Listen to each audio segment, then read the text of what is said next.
For over 1,000 days, I survived in my Minecraft hardcore world. But recently, I ended it by getting the rarest death message in the game. And I'm putting all the episodes together so you can see how my world progresses. I also have a challenge for you. See if you can find all of these hardcore hearts I hide throughout the movie. I'll give you a hint. There's one in each episode. Sit back, grab a snack, and enjoy the movie. This is hardcore Minecraft, where one wrong move meant the end of my series. So I'm starting a brand new world in the 1.21 snapshots, and my goals are to beat the game, build my base, and, because people complained about it last season, get myself some netherite. But I'm not alone in this adventure. Soon, I'll meet Po, a panda who would become my best friend in this world. But first, what do you think about that, Mr. Chicken? Alright then. Ooh, is that a cave? No.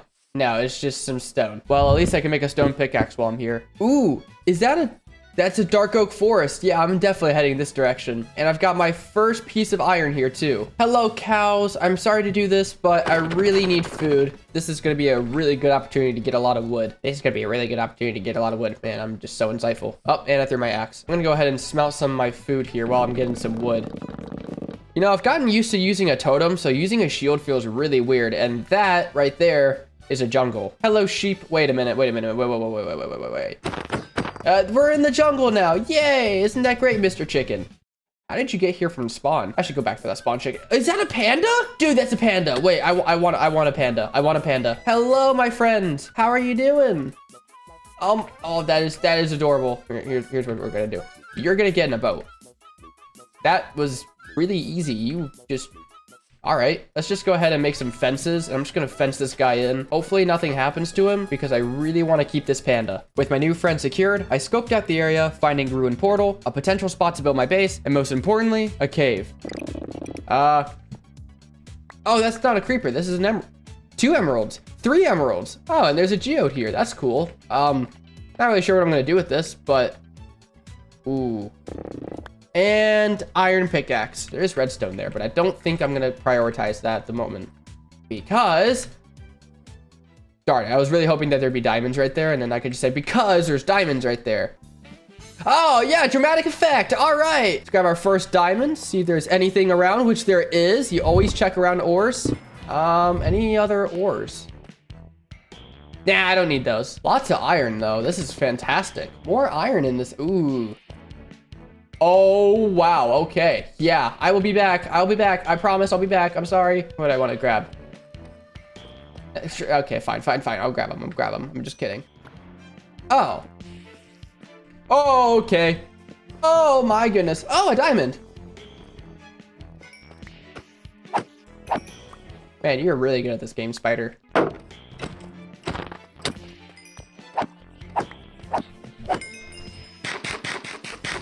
I can't believe I missed those. I'm trying to find, where was that entrance I found? Was it over here? I think it was right here. Okay, skeletons.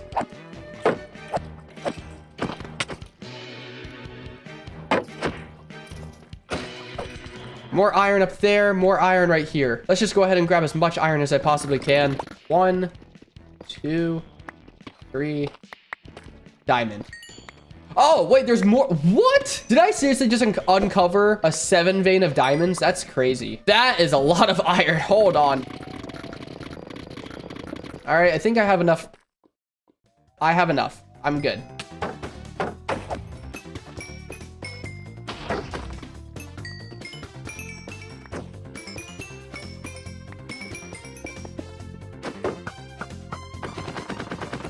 Ooh, there's a chest. It has some torches, glowberries, bread, and name tag. I want that name tag because I want my panda to have a name. Hello, Po, you're still here. Yeah, I know, I kind of trapped you in there, but that's fine. Since I have so much stuff on me, I think I'm gonna go ahead and make a little shack here next to Po.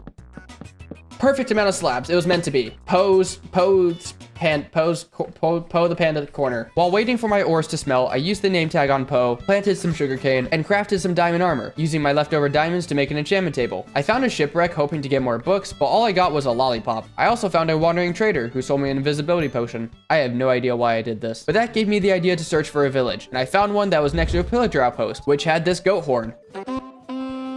You know what? I have some levels. I think I want to enchant my gear a little bit. And now I have fully enchanted diamond armor and tools with really crappy enchants. But it's fine. You want some more bamboo, buddy? Here you go. Let's switch gears. It's time to head to the nether, and I think I definitely want to bring a cauldron and another bucket. The reason being is that you can fill up a cauldron with water, and you can still use that water in the nether. Poe, you're gonna have to man the fortress, okay, buddy? Let's see if I can go find a lava lake. Maybe I can head off into that dark oak forest I found earlier, or off in that direction, and maybe there'll be a lava lake over there.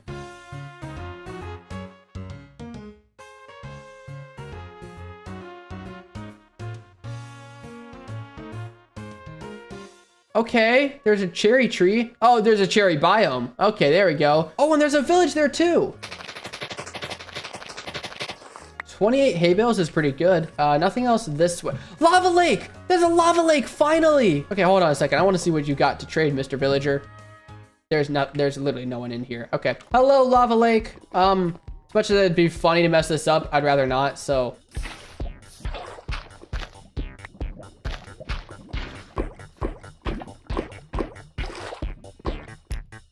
All right, I'm in the ooh, this is bad. All right, bad location. It looks like I'm in a crimson forest.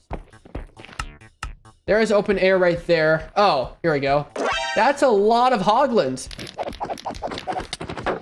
There's a warp forest right here. Let's go ahead and head to the warp forest. I think I can get some ender pearls here. Enderman, would you like to be in the boat? Right there.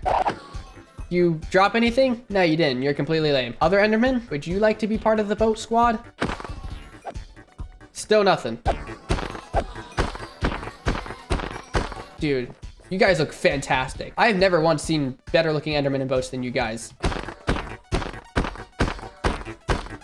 And this should be the last enderman. 16 ender pearls, that's what I wanted. Which means I now need to find the fortress. But luckily, with the power of editing, we can skip past the 10 minutes of me running around like a nincompoop and get to the good part. Wait, is that a basalt delta? Wait. There we go.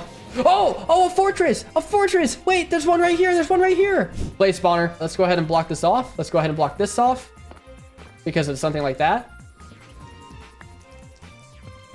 Yeah. What are you gonna do about that now, Mr. Blaze? Huh? Wait a minute. Yeah! Getting these blaze rods should be no problem.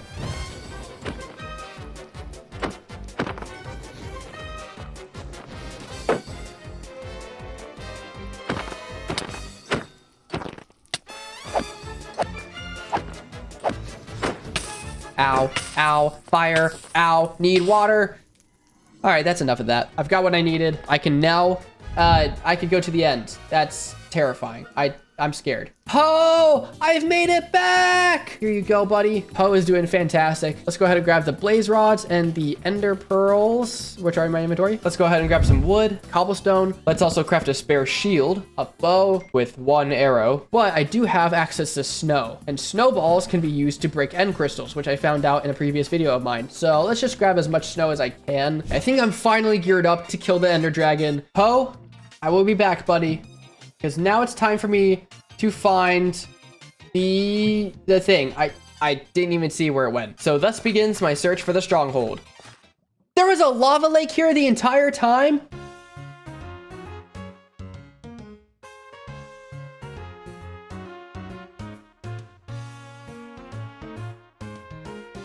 So it's like right here? Yep, literally right here on this block. I'm sorry if this counts as cheating, but let me just make sure. What? The eye says it's there. Huh? Hold on, watch. The eye is going perfectly straight down. So why is it not right there? All right, now all I have to do is find the end portal. Found it. That's how I get level 30, killing silverfish. Okay.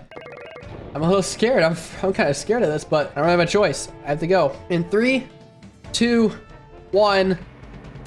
Let's do this. Will the snowball strategy work? Yes, it worked. Awesome. Let's see if I can get these 2 caged ones first, and then we'll go back for the taller ones. Right there. Perfect. Darn it. Come on. Hit it right there. Come on. Oh! It's done. All the crystals are done. The dragon's perching.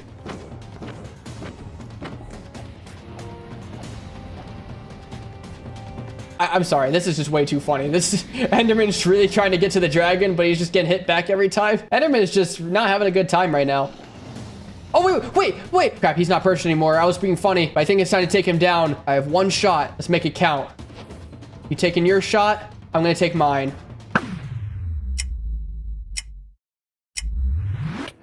I did it! Dragon is down! The experience is all mine! Oh, this is perfect. Oh, I went in the portal. The dragon egg, honestly, could probably just stay here for now because that is not my current goal. My current goal is that right there.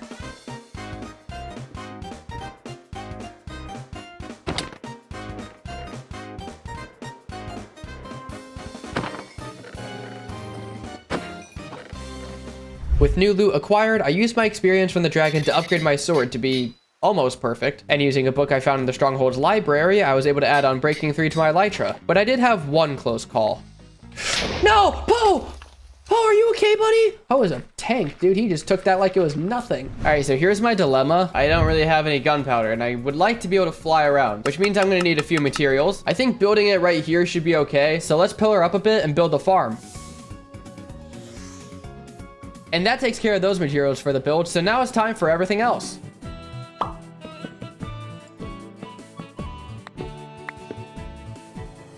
I was just flying over to try to get some more wood. Oh crap. Okay, let's go ahead and put some stuff away.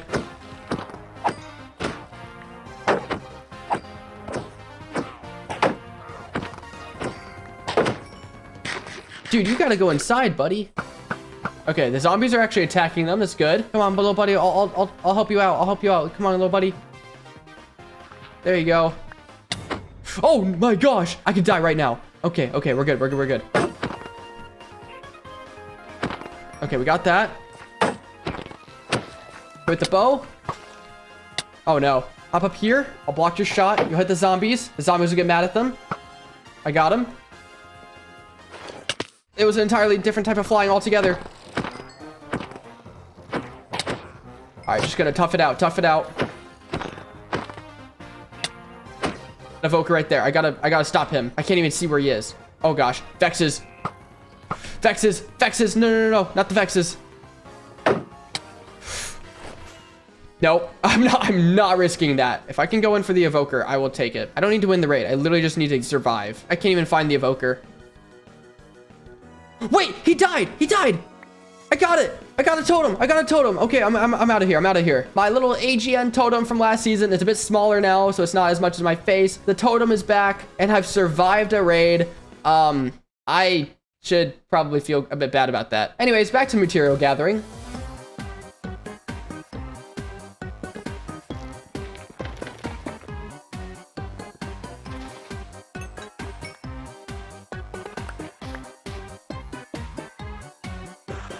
Remember at the start of the video when I said I may have found a spot to build my base? Well, I really like it, but I had to do some terraforming before I can build. For this project, I looked at the terrain and thought about how it would naturally generate in a Minecraft world, rounding the dirt off so it was flat, but not jarringly different to how it was before. So if we fly up here, we can now see that all of this area has been cleared out and terraformed. It looks good in my opinion. I think I did a pretty good job with it, but now it's finally time to build my base.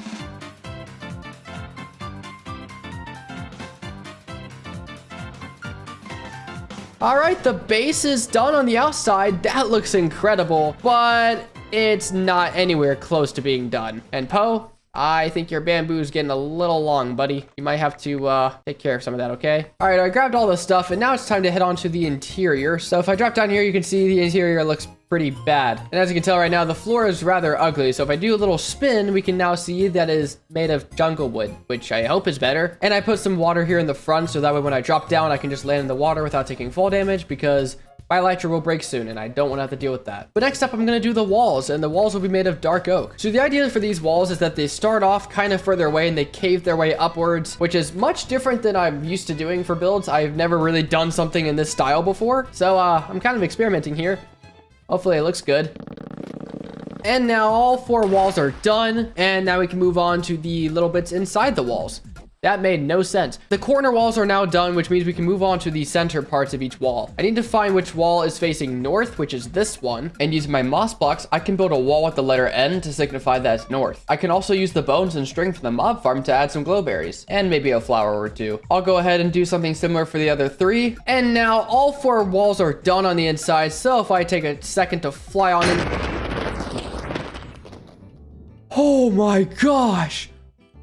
Oh, that scared me. Dude, that was freaky as heck. Okay, there goes my totem. But anyways, using a similar concept as before, I went ahead and built these little hallways that'll lead to the storage rooms. All right, now it's time to work on what's gonna be my storage room. And we're gonna go 1 block back and let's add 4 stripped cherry wood like that. And then in the center here, we can put some more cherry wood as well as some on each of side. And then in this section here, I'm gonna have blocks that label what each storage silo is. Storage silo, as if this is a very complex machine. I'm just having some double chests here, and then it'll be indicated by the chests. That made no sense either. Look, all you need to know is that I'm labeling the chest. So after finishing this room, I replicated it 3 more times using different wood types for the different categories of items that'll be stored here. And with this, these are the last few chests, and now all 4 sides are complete. I think this has turned out really well so far. And I know which way north is, which is kind of cool. Taking a break from building, I went searching for another elytra to repair mine since it was almost broken. I probably shouldn't have flown over the void just then, but whatever. But I found one pretty quickly, looted the end city, found a very good pickaxe, combined the elytras, and found 1 more just to be safe. All right, I got another spare elytra, and now I should be able to head on out of here. I'm gonna keep this stuff here because I want to note that I'm gonna come back. But that over there is another end city, but it doesn't have a ship, sadly. Wait, what? There's 3 with another... Okay, then, well, if you're insisting on it, what the heck? Okay, make that 2 more. With my new elytras, I flew around, grabbing blocks to detail my base, as right now, it's still a bit plain, including more cherry wood. Oh, that raid is still happening. Oh, wait. I have a chance to get a totem back, though, don't I? Hold on a second. Yeah, right there. That evoker. Got him. Hit him.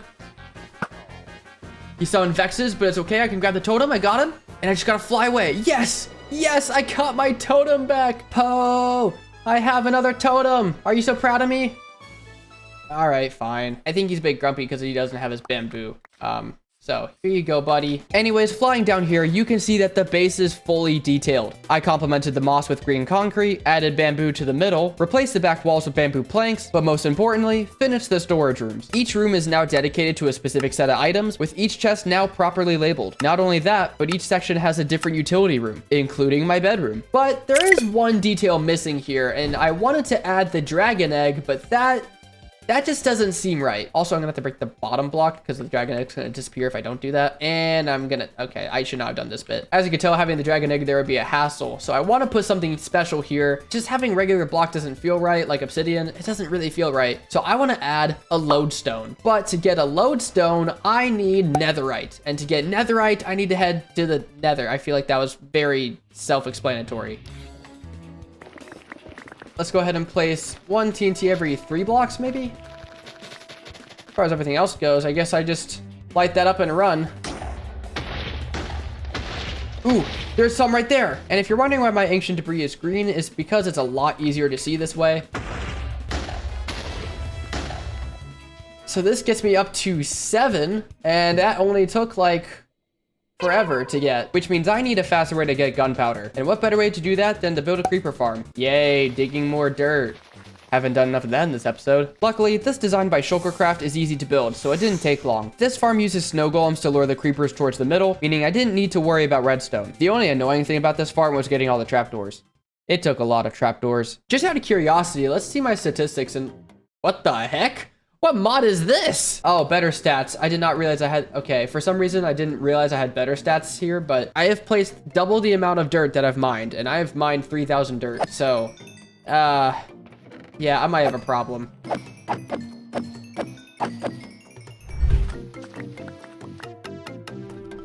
Maybe I should use netheractive... Oh, how convenient. That was... rather odd. Now it's time to put this TNT to use. So I'm just going to go ahead and put a TNT every 2 or 3 blocks. And hopefully this is a good idea. All right, my camp is right here. So I'm going to stop that there. Let's go ahead and light it up. And I'm just going to block it off a little bit.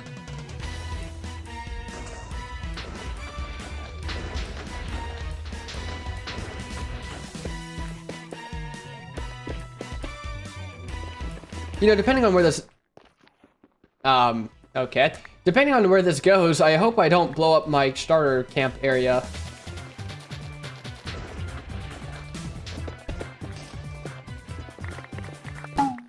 Did I find my original mining spot? Was this my original mining spot? That is so weird.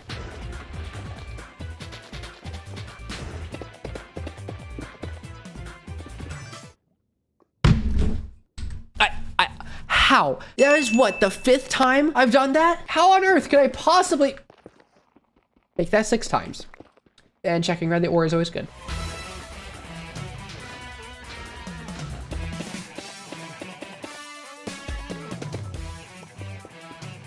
Always check around your ores, guys. Always check around your ores. Unless this was a separate vein. I have no idea. Wait, what is a separate vein?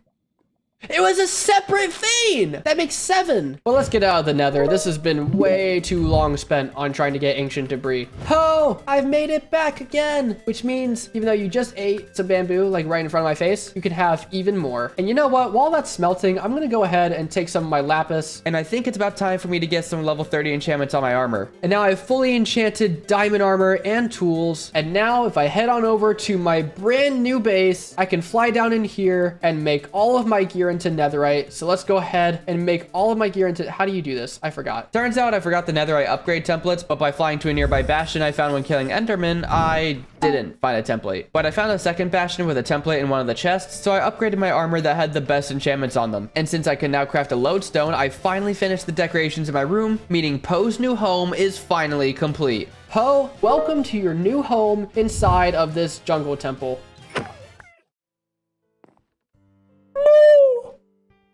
What did I just do?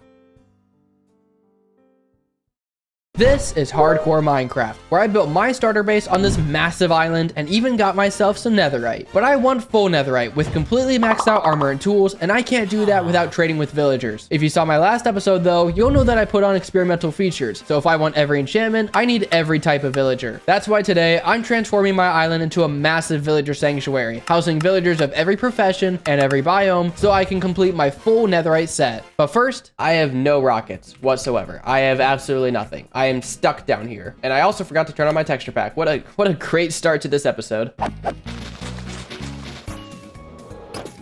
That was cool. That looked cool from my perspective. So with this paper and some compasses, which I forgot how to craft. Oh, please don't be iron. No! Finally grabbing this redstone from episode 1. And now I can craft the maps, fill them in.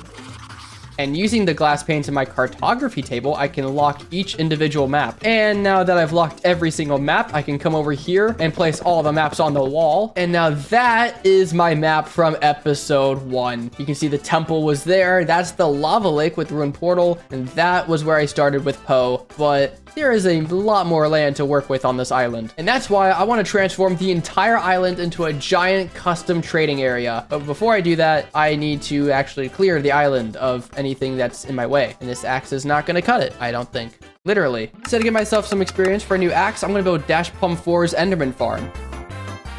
Hey, you know what? Now I'm thinking about it. Yeah, look at that. That actually matches me pretty well. I'm quite happy about that. Anyways, that should be everything. So now I should, in theory, be able to just look at the Enderman and kill them. 12 seconds later. What is this? This is insane. This is so loud. Efficiency 4. That looks good. Perfect. Let me go ahead and clear out the entire area. That took forever. There are floating vines here. Oh, free cam. What a wonderful mod. And if you're wondering how much bamboo and jungle wood I got, here you go. With that sorted out, I went out to find more elytras and ended up finding a couple of good swords, including an iron sword perfect for the Enderman farm. But I can't keep repairing my elytra with other elytras, so I have to get myself mending. And to do that, I need a swamp villager. Luckily, there's a swamp about halfway between my base and a village, so all I had to do was bring some villagers there. This was torture. I brought the first villager to a dead end, so I just made him a Fletcher so I could trade with this other guy for some bread. I ran out of food. I brought the second guy along a river, but it was the wrong one, so I had to bring him across to the right one, and then boated him over. Then I did pretty much the same thing with the third guy, but this time I didn't use the wrong river. With them in the swamp, I built a villager breeder, put them inside, and gave them some carrots so hopefully they'll breed and create swamp villagers, meaning my path to mending has been paved. But this small endeavor took about 40 minutes despite being so close to the village. This is where I realized that this project could be more troublesome than I anticipated. But for now, I'll just worry about outlining where the biomes go. Okay, and now if I go ahead and enter free cam, we can see my outline, which is, I probably could have done a better job. I did not space these out as well as I thought I did. But we can go ahead and begin the simplest biome, the savanna.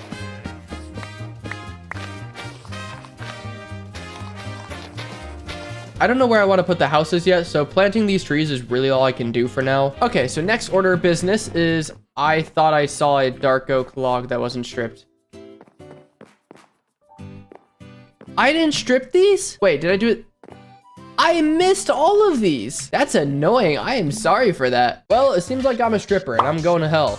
That was not a good way to word that. With unstripped logs aside, I broke my portal, got up to the nether roof, and built a new one. This is because I'll be using the nether roof to transport villagers later on in the video. And using chunk base, I built a portal to the desert, which luckily had a village. But for now, I'm just grabbing sand, sandstone, cacti, and dead bushes, so I can lay the groundwork for the desert biome. I only place the sand. Anyways, that's this section done, but I need to move on. This is my last elytra, and I don't have mending yet. So we're gonna head back to the swamp and see if I can make a chunk loader.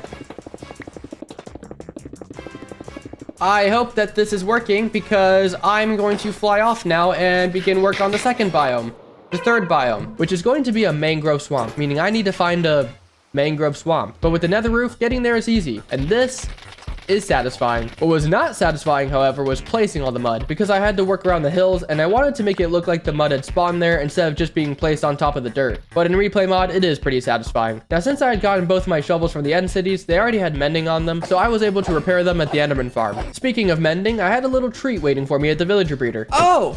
You've grown up! You're a real... Oh, there's two of you! So after getting emeralds and leveling up the librarian...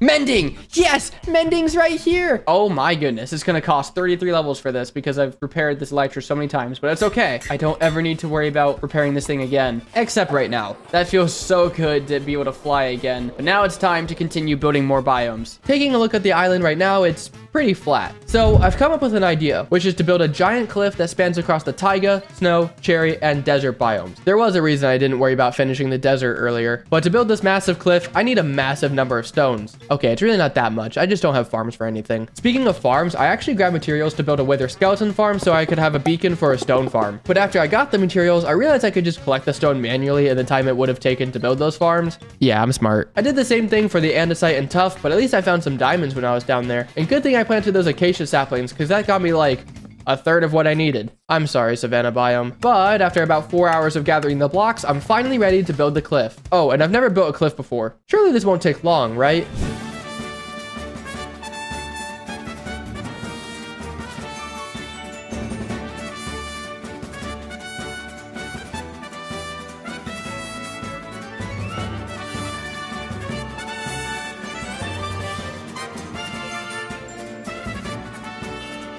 How many zombies do I have to fight? Leave me alone. Oh crap. Holy crap. That's a baby zombie with a sword. I don't have my rockets out. I don't have my rockets out. Oh my goodness, dude. Nah, I gotta sleep the night off. That is crazy. And that's the last block of dirt. So now finally, if I fly up, the entire cliff is now in place. This thing looks ridiculous. But it's time to move on to the next part of the cliff building because cliff building is still not done yet. Man, I am still... This stage has taken forever. This is the longest stage of the entire video, I promise. Now that the walls are in place, next I have to do the top. So I'll need podzol, grass, sand, and snow from this ice spikes biome. But filling in the top doesn't mean the cliff is done yet, because I still need to finish these side walls to separate the layers. By the way, shout out to Henry Paca for his cliff building tutorial. It helped out a ton because like I've said, I've never done this before. And after making sure the cliff is entirely lit up, I believe all of the cliffs are now done, meaning this massive cliff is finally complete. This is so cool. Okay. To complete stage 2 of the build, I have one more biome to put in place, the taiga. I already filled in the podzol on the cliff, but the ground still needs some work. I didn't have enough podzol left over, so I grew giant spruce trees to make some more. However, every tree planted was just another tree to be removed, and I had to give up this idea because I eventually ran out of bone meal. Little did I know, there was still plenty of podzol behind my cliff, so I just dug that out and put it in the taiga biome. I really wish I had thought of that sooner. But that concludes stage 2 of the build, so it's time to move on to stage 3, breeding the villagers, which starts by me needing some hay bales. And paper, and food. Over 3 stacks of hay bales, so that should be plenty for the villager breeders. What the heck? Hold on a second. I'm not gonna fly too close to that, but what is this? It's like it cut through the land. Look at that. That would honestly, it'd make draining this place a lot easier. Hold on, let me get a screenshot of these coordinates. This is the weirdest thing I've ever seen. Hold on. Next, I need to make some chunk loaders so the breeders can run even when I'm not there. But I need more redstone. That's the mine shaft. That's not exactly what I'm looking for. Oh, redstone. Ooh, diamonds. Okay, making some progress here. Is there any other ores around? No. Diamonds? Any other ores around? Now, I already built one of these in the swamp earlier, but I need to find one in the windswept hills, grove, desert, and savanna. Don't worry about how this looks. All that matters is that it works. But there is one more chunk loader I need to build, and it'll serve two purposes: to run the villager breeder and to run an iron farm. Remember, I'm building a custom village, which will house 99 villagers. So to transport them, I'll be using minecart tracks to get them to their future homes. But that'll require hundreds of rails, and 16 rails cost 6 iron ingots. So once again, I'm building ENXO4's iron farm, so when I'm done building the houses later on in the video, I should have enough iron to craft all the rails I need. So now that the chunk loaders are done, I can build the villager breeders. But instead of doing the one I made in the swamp, I'm going to use a design by Lazy End Farms because I actually want it to work. But I mean, that's it. Like, it's really small. I literally just have to do that 5 more times. That's all of the villager breeders actually built. The breeders themselves are built. Now we just need to populate them, which is going to be a whole nother story. But for now, I'm just going to do one so I can bring them to the other breeders later. I still have 2 more villagers in the houses, so I'm going to use a minecart track to bring them in. I'm going to go ahead and break the door and place a minecart in there. Please get in the... Yes. Yes. Okay. He's in. If I take this villager and push him along the rail, he should hopefully, perhaps, maybe... No. Keep going, Mr. Villager. Okay. No emoting. Get back there. That's not exactly how I imagined that working, but it did work. You are about to become a very important character in this series because you are going to have a lot of breeding to do. It's going to be very weird, but it's okay because it's Minecraft and you aren't real, so nothing I do matters in this game. Like that. Nope.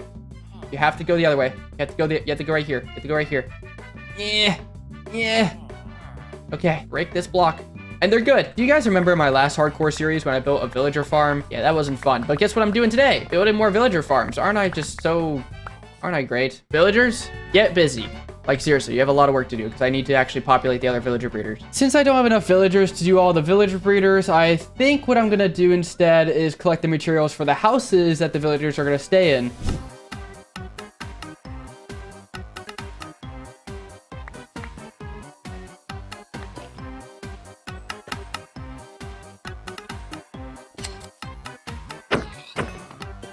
Wait a minute, I know this village. Oh my goodness. Is there an evoker? I'm gonna kill the evoker.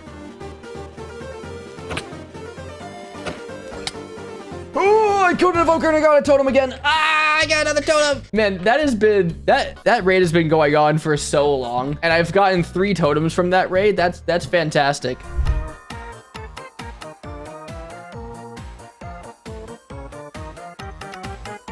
And now finally, I have every material I need for these house builds. That took so long. My inventory is a little bit full right now. And now it is day 172, which means a certain villager breeder should have had enough time to work its magic. And villager breeder, yes, there are quite a few villagers in here. That's good for me because I definitely need to have some villagers transported to other breeders. And I also may have trapped one in here earlier because I was testing out this little minecart system. Don't worry about that. Like I said before, I'm using minecarts to transport the villagers, so good thing this chunk loader did its job. That should be enough. Nope, it's not, but it got me to the 3 breeders that were closest, that being the windswept hills, jungle, and grove. And after giving them all some bread, I took a detour to put mending on my helmet and sword, then found something pretty interesting in the savannah. I need to travel up the mountain as best I can. It's gonna be very annoying with all these mobs. What the heck? Oh, dude, what the heck? Oh. That's dripstone. Wait, what the heck? So after looting the spawner, I set up the savannah and desert breeders. Why did I not do this earlier? There were plenty of villagers here to populate these. But anyways, I need torches because right now it is a mob fest. And to be honest, as much as I don't want to have to deal with a bunch of torches, I'm going to deal with a bunch of torches. We've already done it on the cliff and that made the cliff a lot safer to work with. Let's see if I can do the same thing with these other biomes. And I believe that is the last of the torches. So now if I fly up away from my island and turn back, the entire island is lit up. That looks incredible. Now, obviously I didn't light up everything.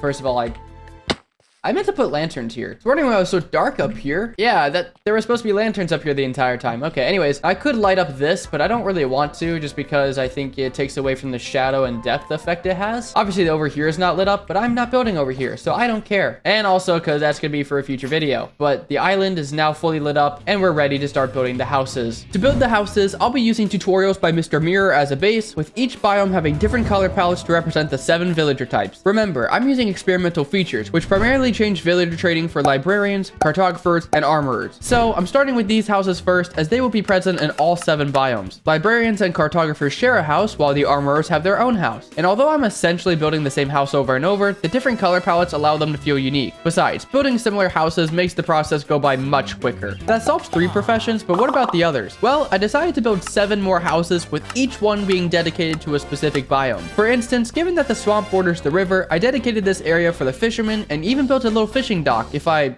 ever decide to do that. In the taiga, I put the stonemason's house since the normal taiga biome sometimes has those mossy cobblestone rocks, and I like the idea of them taking those stones and crafting them into more building blocks. For the snow biome, I put the tool and weaponsmiths here since working with lava would probably warm them up in a cold biome like this. This might be my favorite exterior of all the houses, but yeah, I didn't do well with the interior. Maybe I just need more room to work with. So I'm building a barn in the cherry biome that'll later house the animals I have on the island, including stables for horses on the side of the barn. And don't worry, I didn't butcher the interior this time. Speaking of the butcher, the desert cliff was a perfect spot for the butcher's and leather worker's house. And this is actually where I'm gonna keep the pigs. I know, this is disgusting, but hey, it's a good decoration. And if that flesh turns out to be rotten, I can sell it to the clerics that'll live in the savannah. Okay, I promise I'll stop. One thing I like about this house is that Mr. Mirror used armor stands as makeshift crosses, which, considering that clerics also live in churches, seems very fitting. Circling back to where I started, the final villager house is the Fletchers, consisting of a tower and an archery range, because I will definitely be using that. I should use that. You know what? I'm using that in the outro. Anyways, with all the houses complete, all I had to do was connect them, which of course meant digging up more gravel.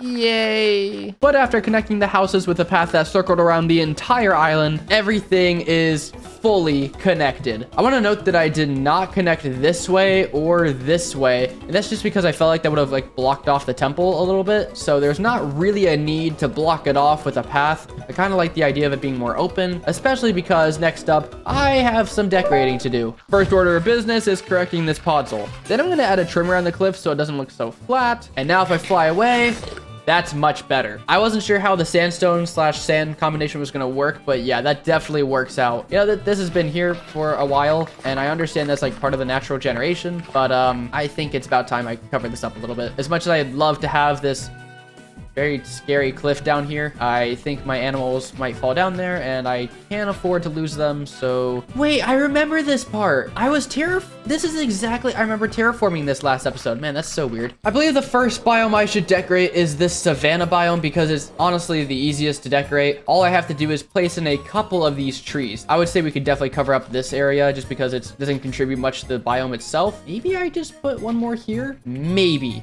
a tree back here.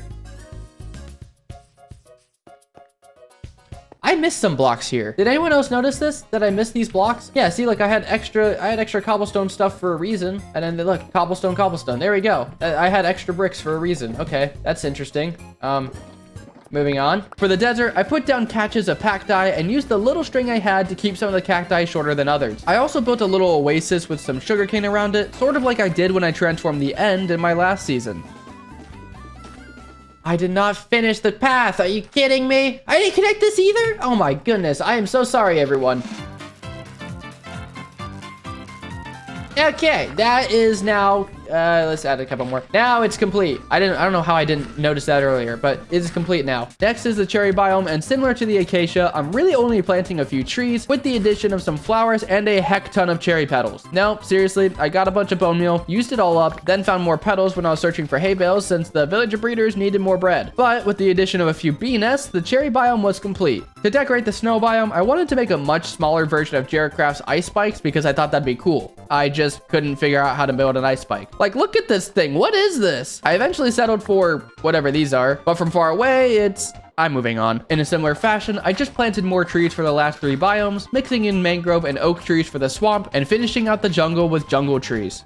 Before I do anything else, kind of been going this whole episode without diamond boots, considering mine broke earlier from phantoms. I have not been going the whole episode. It's been like a few minutes in the video. Okay, for me, it's felt like it's been a while.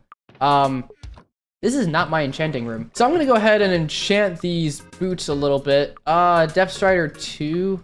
Really? All right, whatever. You know what? That's awful, but we're just gonna keep it for now. Putting my new boots to work, I blended the edges of the biomes together, mixing the blocks so that the perimeters are still defined, but not as harsh as they were, so the build looks more natural. So now all the biomes are blended, the trees are in place, looking fantastic. The build, as far as I'm concerned, is finally complete. And now it's time to populate it with villagers. I'm gonna enslave them. Beginning stage 6 of the project, I thought this process would be easy. After all, transporting the jungle villagers into their homes wasn't difficult at all. Even the Fletchers weren't bad, despite the weird placement. However, when it came to literally every other villager type, it was not fun. I didn't have enough plains villagers, so I had to find more hay bales for the breeder. When trying to get the savanna villagers, what the heck is that? Well, good thing I put in the glass. I mean, at least we know the glass works, but really? One of my windswept villagers died in a minecart. So again, I didn't have enough. The snow villagers were great. I almost feel bad for making them live like this. I tried moving the swamp villagers, but again, I didn't have enough. So I went out to get even more hay bales. I then transported the savanna villagers, which was then followed by me needing more hay bales. But don't worry, because once I started moving the desert villagers, I didn't have enough and searched for hay bales. I went back to moving the windswept villagers and accidentally brought an extra one, so this island will be home to 100 villagers instead of 99. But after hours of transporting these guys, you are the final villager, meaning my village is now complete. Let me just go ahead and get rid of the rails real quick. Let's go ahead and deconstruct this entire portal. And with this very last block, the entire village is now fully complete. But I'm not done yet, because after cleaning up the island and putting the animals into their pens, it's time for the final stage of the project, completing my full netherite set. I am off to enter the nether to look for an upgrade template, and I can't do that here because my nether portal goes to the nether roof. But here's my other portal, and now I'm in the nether. Is this a bastion? There's a nether portal. Wait!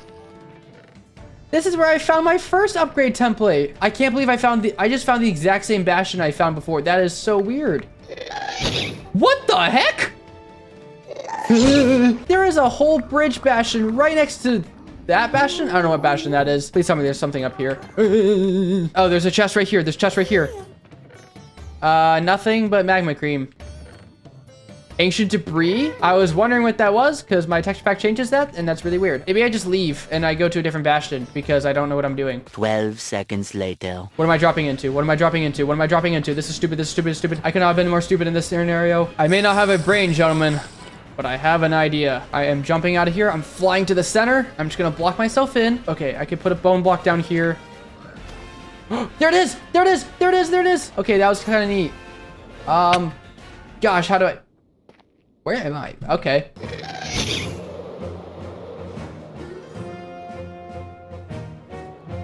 Oh, that was insane. That was so cool. And I immediately undid my coolness by saying that. Okay. Yep, I'm lost. All right. All my coolness is worn off. Just out of curiosity, how many upgrades can I actually make right now? Okay, I can make 5. So I can use 5, which covers 4 tools. And that's not enough. I need more diamonds. Yeah, I was trying to see if I could just not have to... Wait a minute.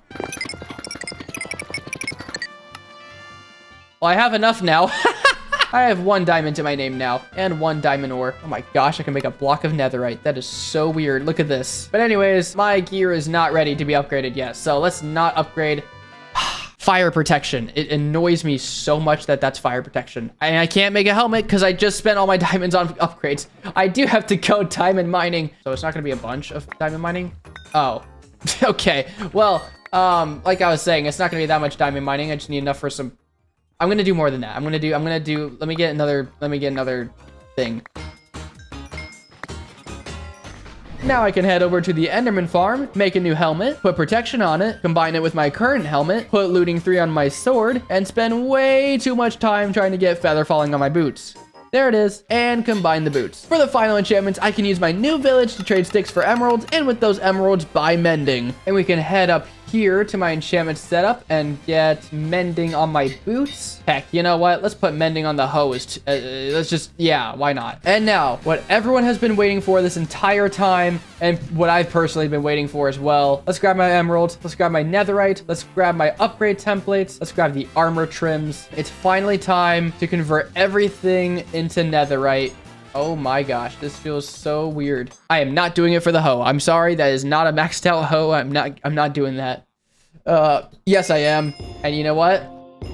That is cool. And now I can add the armor trims to my netherite armor. We're gonna add coast to the helmet, an eye to the chest plate, an eye to the leggings, and the snout to the boots. And with that, my netherite armor is complete. This is not all there is to it, because there is one more thing that I forgot to mention. I have a mod called Elytra Trims, which means I can take another emerald and another trim, and I can add it to my Elytra. And there we go. And if I put on the Elytra, oh my goodness. How do I look flying? Oh, I look so cool. The coast trim was perfect for this. And as I fly up here, I can take one last look at my island.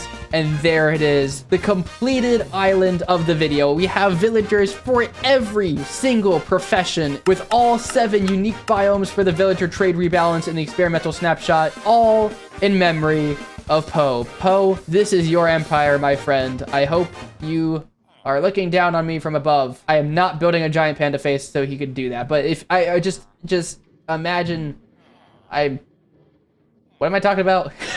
This is hardcore Minecraft, where last episode I completed my perfect base. Well, not entirely. Obviously over here is not lit up, but I'm not building over here, so I don't care. And also because that's gonna be for a future video. That future video is now. I'm taking this tiny janky nether portal and upscaling it into the best portal I have ever built, with custom biomes circling the rest of the island I left untouched. And I also may have set my cliff on fire. But first, just like last time, I need to clear out this whole area here.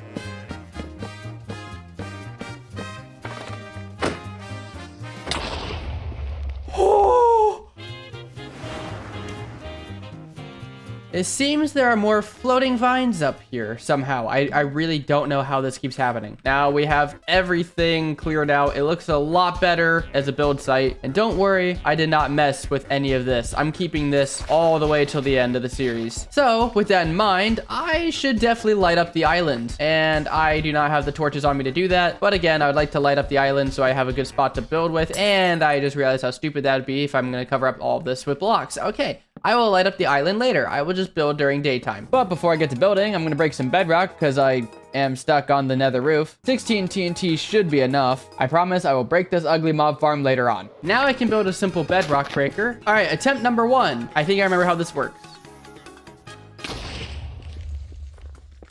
Darn it. Oh, I am glad I have another totem. I am down to my last totem again. Okay, this time, using a chest plate. Okay, that's all it took. Well, this is a terrible spot. Why did I choose this? We're gonna make this work. If I just do something like this, place a bunch of torches down, and then I dig this way. That actually worked. I'm very surprised I made that work.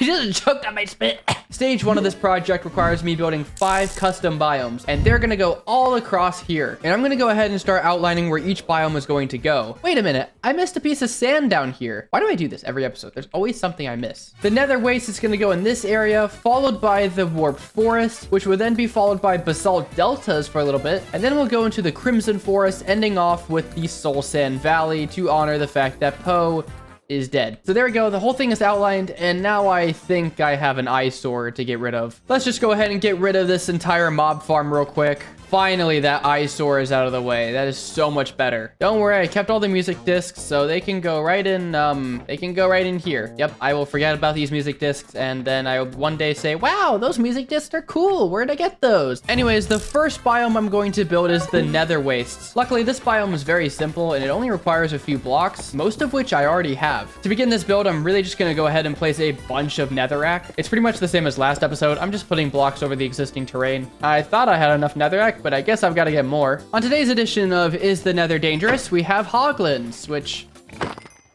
are not dangerous. I don't know why that was a problem. Hey, you go that way. I'm also going to grab some lava because I want to add some lava pools in this biome. Maybe I could add one right here. Now I just got to take my lava buckets, fill in this big pool, and then I can make a smaller one over here with some lava dotted around and finish the biome by adding the nether ores. But other than that, I think the biome is done. Maybe one more dot of quartz up here. But that is the first biome complete. Let's move on to the warped forest. So as you can tell, there is a lot of dirt left, which is why I'm going to take my netherrack and go back and fill in all the holes left by the dirt. I'll just start doing voice impressions of myself. I'm so bored doing this already. This is Hardcore Minecraft. These are 20 shulker boxes, and for the next 200 days, I'm building 20 automatic farms to fill each one, starting with the cobblestone farm, filling up the first shulker box. As the video continues, each farm gets more difficult to build, and I even almost die building the... All right, now let me go ahead and take some bone meal, plant a bunch of warped trees, and I think I can just go ahead and place in a bunch of bone meal down here now. Oh, dude, I could have just done this. Could have just bone meal the ground and not planted the trees. All right, it's looking pretty good so far, but there's one more detail I want to add, which is these twisting vines. I think the twisting vines really add a lot to the warped forest, and I want to make sure that I have plenty of these around. And I think that will be the last twisted vine. So if I fly away, the warped forest biome is complete. I think that looks pretty cool, but there's no time to be happy. It's time to move on to the third biome, the basalt deltas, and I am very scared to build this biome. Oh, and I have like no food, so now I just need to find a basalt delta biome, which is right there. And this seems like a pretty good spot to start mining. As you can probably tell, the basalt delta is the most complex nether biome. I need lava, basalt, blackstone, magma blocks. Wait, how did I... Okay, there's a lot of weird shapes in this biome with all sorts of layers of blackstone, magma, etc. In all honesty, I was so focused on building the biome that I forgot to talk about building the biome. Well, until this happened. And then I wanted a... No!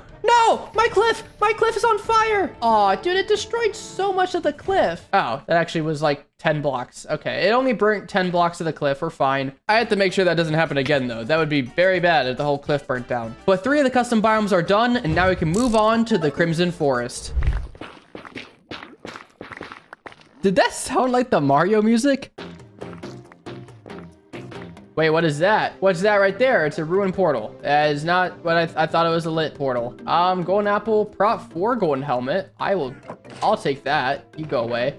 And an enchanted golden apple? How did I not see that there when I first opened the chest? Am I just blind? Like, do I need glasses? Considering this is my first enchanted golden apple, I think it deserves a spot in my room. That seems like a terrible spot for that. There we go. Why is there a pig there? Hold on a second. Don't tell me they escaped. No, they're here. I guess I just have more pigs on the island than I thought. Kind of wish I had kept you guys in minecarts. I can already see the peril that would come with this. I would manage to flick a trapdoor and you guys would walk out. I'd be so sad. Although I don't ever plan on trading with you guys, so I never finished this house. What is with me and not finishing the projects I do? You know, if I had a nickel for every time I thought a project was done, only to find out that I missed something, I'd have 2 nickels, which isn't a lot, but it is weird that it happened twice.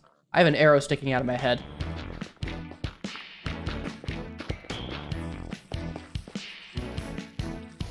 And with that, 4 of the custom biomes are done, so we can move on to the last custom biome being the Soul Sand Valley. Oh, this is gonna be torture to grab all of this.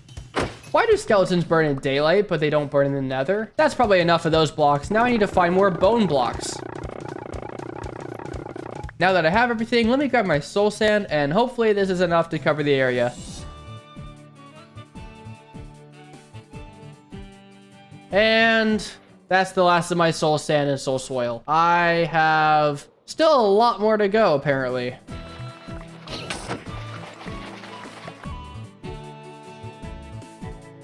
Now that the biome is filled in, mostly, I'm gonna make some fossils. I'm not really sure how to build fossils, so I'm just gonna try my best, like that. Let's do it like it caved in a little bit. Yeah, there we go. We could add like a little F-shaped fossil down here, so maybe it goes like this, and then, ooh, maybe if I do this. Yeah, there we go. Nope, that looks awful. Oh, I missed a whole section of soul sand. Are you kidding me? Oh, that's great. Okay, cool. I got a bad omen bottle for an hour and 40 minutes. Now I'm going to go ahead and light up the soul sand. There we go. Just nice little funeral flames, I guess. And that's about it. So if I fly away, the soul sand valley is complete. This thing looks pretty cool. Now okay, sure. Let's just have the rain come down on the fire. Thanks for that, game. I really appreciate that. Wait a minute. Why did I not do this for this biome? Yeah, wait a minute. Why do I have torches here? I should have flames all around here.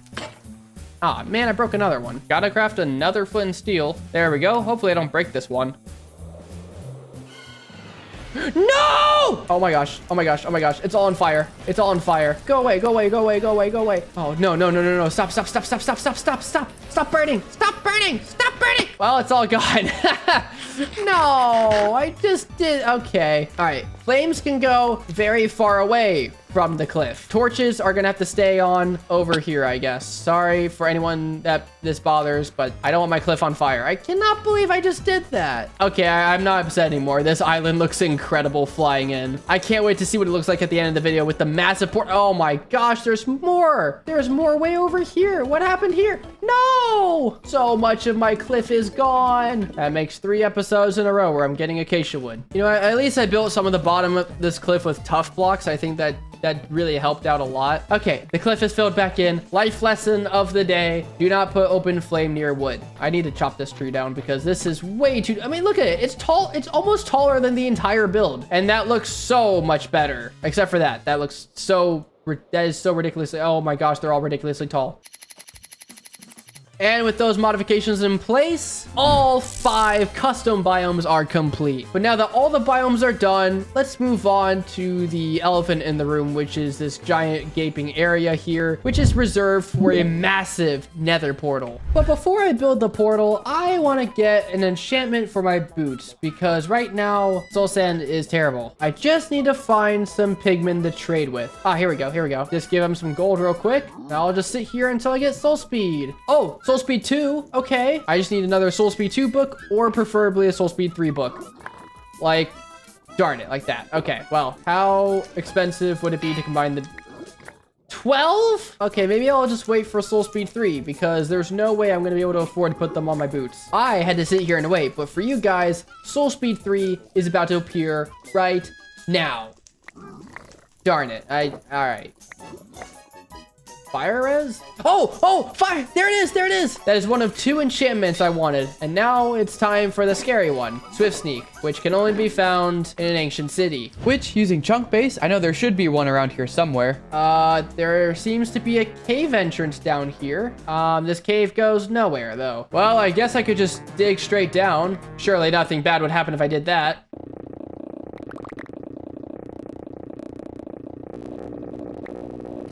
Any second now, I'm about to hit it. Oh!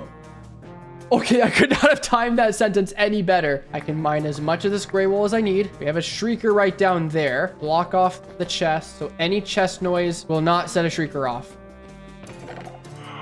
Okay, see, that's the exact opposite of what I wanted to happen. And now I just have soul torches for it. Don't tell me that was the second time that thing just went off. Fortune 3. I hate to say it, but I think I need to go over there. Oh, it's so scary. Oh, it's so scary. It's so scary. I hate it. I hate it. I hate it. I hate it. Don't tell me flying caused that. I think if I open this, I should be okay. Looting 3. That is not the book I wanted. Dang, that's a good hoe. That sounds terrible. Disc fragment. Other side. Ward armor trim. Okay, more fragments. I just set it off. I just set it off. I set it off. I set it off. He's coming. He's coming. Uh-oh. I can't see. I can't see. I can't see. Okay. I've kind of created a situation for myself. I'm going for it. I'm going for it. I'm going for it. Uh-oh. I can't see. I can't see. I can't see where I'm going. Oh my gosh. Oh my gosh. Oh my gosh. Oh my gosh. Oh my gosh. I can't see where I'm going. I didn't even get it. No Swift Sneak there. Gonna have to find it in another one. Time to try this again. I'm hoping this will be fine. Looting 3. And that did not help at all. What? What? That was the first one. That was the first one. I thought I would get a reset. I even logged off just to make sure. All right, well, that's the case. I'm just grabbing this stuff.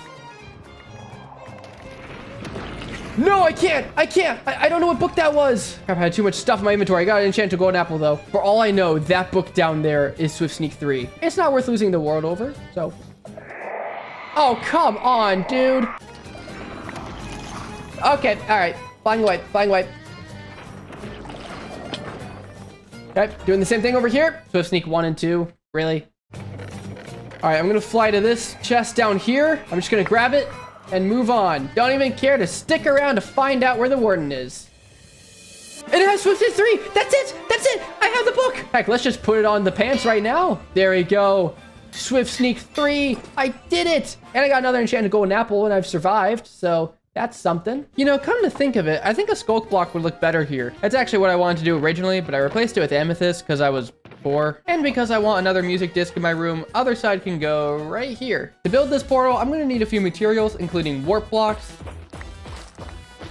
crimson wood, moss, terracotta, deep slate, cherry wood. Oh no, skeleton, come here. The skeleton shot the... No! The skeleton shot the chicken! Buried treasure. More cherry wood. Bee nests, I guess. And a pillager outpost.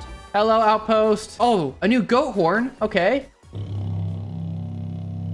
Dude, this one's cool. I like this one. What is up here? Other than a gold block. It's kind of garbage. Wait, is that another outpost? Another goat horn? Oh, I've already had this one. Now that I have the materials, let me go ahead and make the shape of the portal. So now that the entire portal is... This thing's ginormous. Oh my goodness. Anyways, let's go ahead and texture the entire portal. Oh yeah, this thing looks much cooler fully textured. Look at this thing. This is so cool. I'm loving it. Ow. Now the whole portal is... there's a block up there. I missed a block. That was now I can light the portal. Before I continue on, some of you commented on episode 1 that I could shear the glow berries in my base. That's actually why I did it on the warp roots earlier. So thank you to everyone who commented that, because this is so much better than using string. Last episode, I said I wouldn't build a giant panda face in the sky, so I'm not doing that. But instead, I'm gonna build a giant panda holding onto the portal, because that's so much different. Which of course means I need more materials. I wish I had a concrete converter. And after making an outline of the panda, it's time for me to build it.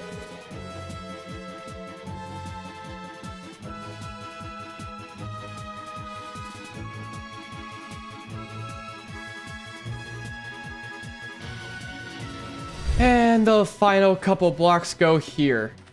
Oh, I fell off. So now if I fly away and turn back, it looks so good. It looks so good. It's Poe. It's a giant Poe holding onto the portal. Don't worry, I'm not going to keep these torches here. I just needed these as a little placeholder because right now it needs to be lit up. Otherwise, creepers will spawn on it and it'll blow up. But I do need to get some wool now that I think about it. If only I had a sheep readily available to me. Oh, look at that. A readily available sheep. That's crazy. They can't regrow anything because they don't have grass. Okay, I'll get them grass. Hold on. It's a little weird because that's very green in a room that's not green at all, but yeah, whatever. If the chunk loader is still active, how much iron is this? Oh, dude, it's full. I'll just put a bunch of iron in here. Who needs storage when you have shulker boxes? Who needs storage when you have storage? I'm so smart.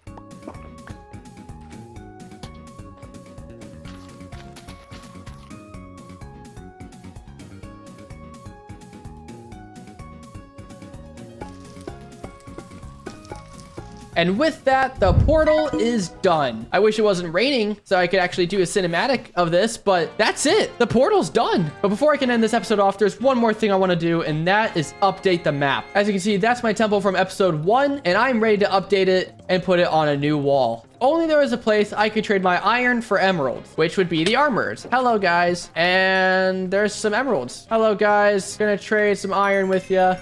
Oh, I'm out.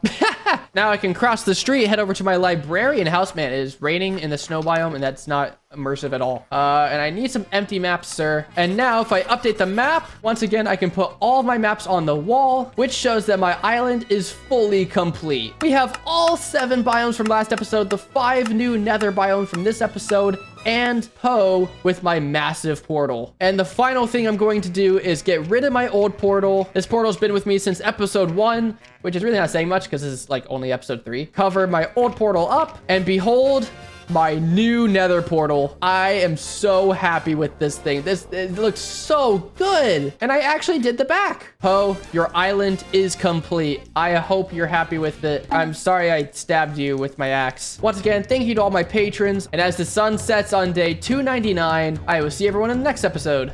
Woohoo! Hardcore Minecraft! This is Hardcore Minecraft, where last episode I completed my perfect island. But this isn't the only island I'm building my base. You see, despite being almost 300 days into this world, I have very little farms, so large quantities of pretty basic resources are hard to acquire. People have done videos like this before where they build tons of automatic farms, but they all end up looking kind of ugly. That's why today I'm not only creating a farming island, but a farming city, putting my building skills and my patience to the test with my largest project to date. But first, my cliff is on fire again. Yep, I missed a spot last episode. You can actually see where I missed it in the video, which is pretty funny. I noticed that while editing, I just didn't do anything about it until now. More importantly though, I am out of food. So let me trade iron with these guys. And with the emeralds I just got, what happened here? I think they're jumping on the trapdoor actually. So I'm going to change it to be this way. Can you get back in your pen, please?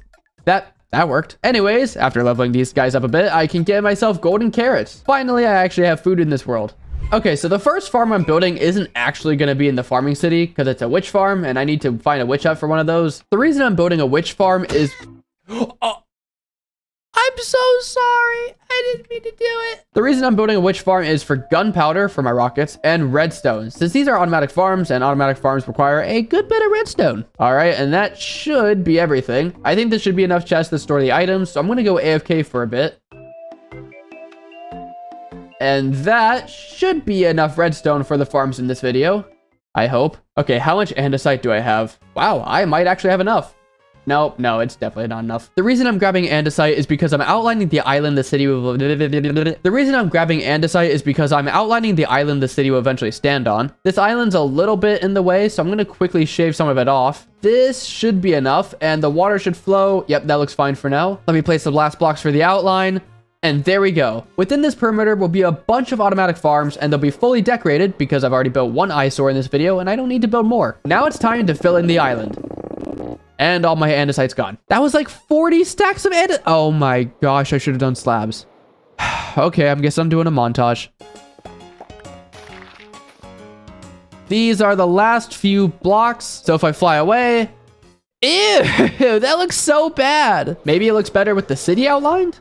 Not really, to be honest. But on the bright side, you can see where the farms and the roads will go. I mean, this is a city. And when in roads, do what roadsmen do. Anyways, one step I forgot is to place 3 dirt blocks in very specific coordinates. To explain why, I'm in a creative world, and if I take some flowers and place them down, you can see they're not actually in the center of the blocks. This applies to the mangrove propagules in the same way, so if I'm needing to reach this one and it's on the opposite end of the block, I won't be able to grow it. I'm sure you can guess why this is important. I'm building a tree farm later. So that's why I need to make sure these plants are on the right side. So this one's good, and this one's good. This is why I plan things out before I build, because I would have had to tear everything down if those flowers didn't face the right way. But since they do face the right way, I can start on the first farm, the honey farm. You may have noticed the little bee breeder I made when I was working on filling in the platform. That was so I could make not one, but 2 honey farms, one for honeycombs and one for honey blocks. Starting with the honeycomb farm, I pretty much had every material on hand aside from like red sand and some dye for the concrete. As you'd probably expect from the smallest farm in the video, it was pretty easy to build. Honestly, it took me longer to convert the concrete than it did to build the farm. So after putting in the shears and the beehives, the first farm is fully functional. I can't finish the exterior until the bees do their thing, so while I'm waiting, I figured I'd do the other honey farm that's arguably more important. Again, materials were easy to come by, but I did have to find quartz in the nether, which... I'm going to have to do that so much in this video. This farm's a little more complex than the last one since I combined ENXO4's honey farm with an auto crafting system I got from CubFan, which means that the glass bottles get recycled and I don't have to craft the honey blocks myself. By the way, this is like completely irrelevant. I was watching Mumbo Jumbo the other day and he made this ladder on Hermitcraft and he said you can't climb it, but... that's clearly a load of mumbo jumbo. It's quite simple, really. Anyways, the farm's done, but again, I can't finish the building until the bees produce more honey. So I'll move on to the next farm, which of course is going to be a slime farm. After all, what good are honey blocks without slime blocks? Actually, probably a lot of things, but for this build, I'm going to be needing a lot of copper. And also some granite, deep slate, terracotta, string, and you kind of get the idea. Most of the blocks I've gathered aren't even for the farm, but for the exterior. One of my goals in this series is to become a better builder, and this whole project's a good way to push me outside of my comfort zone. Another thing pushing me outside of my comfort zone are these phantoms. Bro, go away. This slime farm takes advantage of the new oozing potions to turn snow golems into slimes, which are then funneled into a killing chamber, and their balls are spread on the floor.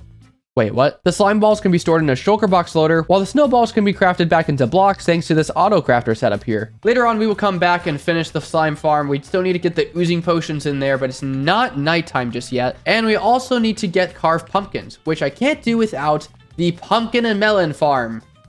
That's not at all where it goes. The pumpkin and melon farm. Realistically, I don't need that many pumpkins and melons, so this will be pretty small. But I'm back at the mesa, getting more red sand.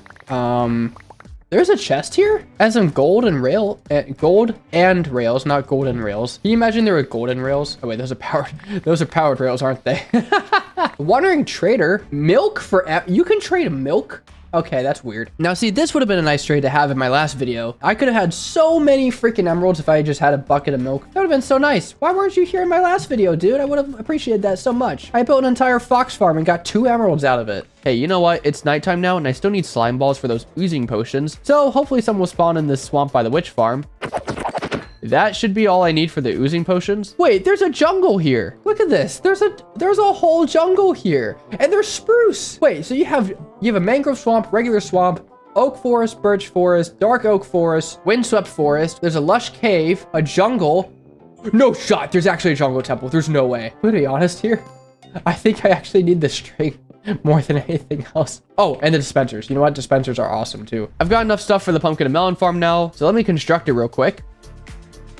And that, for now, is the pumpkin and melon farm. I'll do the exterior when I have enough pumpkins and melons. Speaking of that, how many honey blocks do I have? Ooh, 23 honey blocks. Okay, that's actually pretty good. No, okay, well, parrot's in there now. Oh, come on, not you guys again. Almost done with these buildings, but I guess I'll have to wait just a little bit longer. The slime farm, on the other hand, has potions now, so that's cool. You've probably noticed by now that I fly a lot in this world. And although I have farms for gunpowder, I don't have anything for paper. I also don't have anything for cactus, yet I need green dye for this build. Last time I built a sugarcane farm, I used a flying machine, but this time I need observers. So I'm back in the nether collecting more quartz. This will not be the last time I do this. If you're not familiar with sugarcane farms, the idea is to have an observer detect when the sugarcane grows to be 3 blocks tall, then the pistons below it break the line of sugarcane. I opted for using less observers to save on quartz, so it's a bit less efficient, which is why I built so many layers. All the sugarcane gets funneled into this side building where it's then auto-crafted into paper and put in the chest. Super simple, super useful, and hopefully it won't break this time around. And this right here should be the final bucket of water, although I do need more sugarcane still. Have I been this way? I really don't remember this jungle island at all. Wow, there are a lot of pumpkins here. Hold on. Gotta grab these pumpkins. Came looking for sugarcane and I ended up finding pumpkins. That's a little weird, but I'll allow it. A little weird, but I'll allow it. Oh, get out! Okay, I didn't find enough sugarcane, so I'm just gonna redirect it into this chest for now until I have enough for the farm. In the meantime, though, this should be enough honeycomb to finish this building, which it is. Still need more honey blocks, though. I guess in the meantime, I can build the exterior to the pumpkin and melon farm, but once again, I don't have enough melons. Probably should have grabbed more from that jungle island. Okay, I may not be able to finish this, but we can at least take 16 of these pumpkins and we will carve them all out. And I can place these in this chest here. No, I place them in this dispenser, which should now mean that the slime farm actually works. So let's just give it a test. No! What just happened? Oh, come on. All the pumpkins are gone. All my pumpkins they're completely gone. Yep, they're all completely gone. What happened? I just didn't record all that.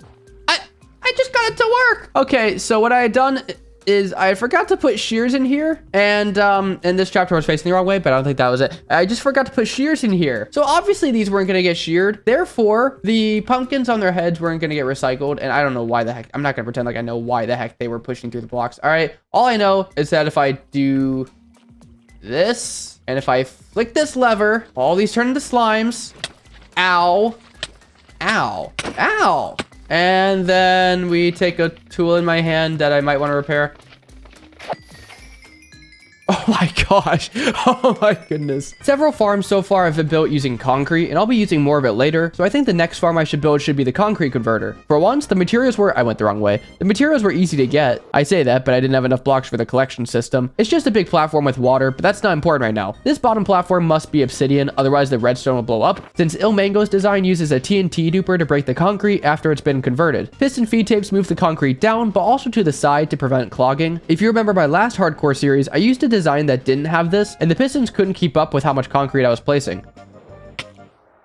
I really do not like phantoms. Speaking of placing concrete, a line of droppers allows me to pick up just the right amount of concrete powder at a time. Then the pistons next to these droppers push the powder under the waterlogged stairs, converting it into regular concrete, which is then sent into the piston feed tape. I think I have all the repeater timings correct, and please work. it seems like the farm works, except I forgot a repeater, so these droppers weren't firing. There we go. Oh, and the sugarcane farm is finished too. So I don't need this chest anymore, nor do I need the water to be blocked off. Yeah, look at that. It's not done. I forgot some concrete. Okay, now it's done. Oh yeah, speaking of concrete.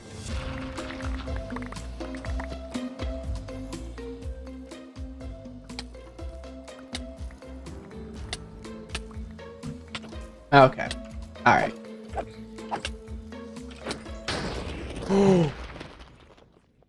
Oh no, that's actually really bad. Wait, I just lost my totem.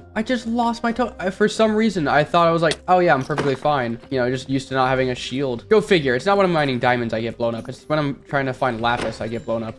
Did the creeper just find more diamonds for me? I have almost double the amount of diamonds than I do lapis. Okay, so I have the concrete powder I want to use for the actual building the concrete farms inside of. I also forgot to put water in these stairs. Everything's in place. I've got red concrete powder in the droppers. It's time for a full test. Does this thing work? It seems like it's working. So let me convert this concrete real quick. And this should be all I need for this building. Oh, also the pumpkin farm's done. It's not related. I just figured I'd note that. With the concrete converted, it's time to make the building for the concrete farm. This is definitely my weirdest building, but I tried to make it sort of look like Tetris pieces fitting together, or maybe a big cauldron, because I do have orange concrete spilling out the top and down the side of the building. On the inside, I added lanterns and replaced the dirt platform with purple concrete. But with that, the concrete converter is done, and it looks really freaking goofy. I know. It looks so weird. Look, it's done. That's what matters. And the honey farm made enough blocks so I can finish it as well. See, this building has concrete too. It all fits together, kind of, maybe. Yeah, I've been all over the place in this video, but now all the farms I've built so far are actually like done. No more waiting for blocks to decorate with, which is perfect because the next farm I'm going to put in is the moss farm, and that is going to be a project.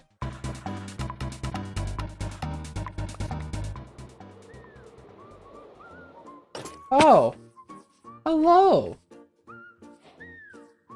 Whoa, wait, that's my first dog. Okay, well, you're coming with me. You can sit over here at the blacksmith. You want to man the station up here? Is that where you want to be? Okay, I'll keep you on that chest. Everyone who is watching this video right now, comment below what this dog's name should be. I'm probably gonna kill him off, and I want him to have a name. Let's be honest here. My track record with pets is it's not that good. Heck, I killed a cat earlier in this video. Do you really? I'm sorry. I'm gonna move on.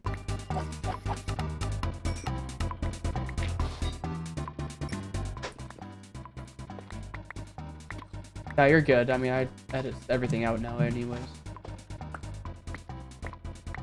Just made it into a.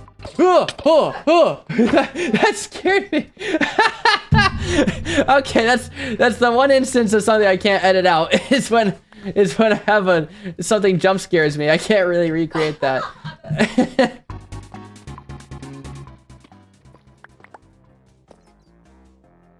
Huh? That's a trial chamber. Oh gosh. Wait a minute. Wait.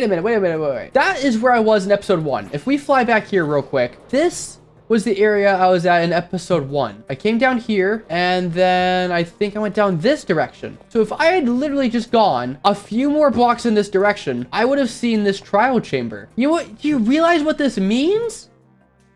What? No. I could have just gotten all my copper from here. Why the heck did I go mining for copper? Oh, and the tough bricks. I'll tackle the trial chamber another time because right now I have a farm to build. This building will have 2 farms, one being the moss farm and one being the bone meal farm. A dedicated moss farm should help me in future building projects, whereas the bone meal farm will fuel other farms like tree farms and crop farms. The moss farm was easy to build. The bone meal farm, on the other hand, is a bit more complex. This is definitely a time where I'm glad to have light matica since I can build the farm layer by layer and helps me place the blocks in the right orientation. I still had to do some debugging, either because I simply missed some blocks or because that happened. The problem is that I spent so long debugging that I ran out of bone meal entirely. So, considering I had collected most of the materials last episode, it's time to build a wither skeleton farm. I will need a beacon later on, so after this exciting activity, I found a fortress in the warped forest biome, mined up nether bricks, and it's time to build the farm. Okay, that's the portal. Now I have to find those coordinates on the nether roof. Oh, there is a portal right here. Okay, hopefully that doesn't mess anything up. Okay, where are you gonna take me? Whoa. Oh my gosh. That is a lot of wither skeletons. How did that even happen? Let me break this before anything else comes through, but I'm not sure what to do about this.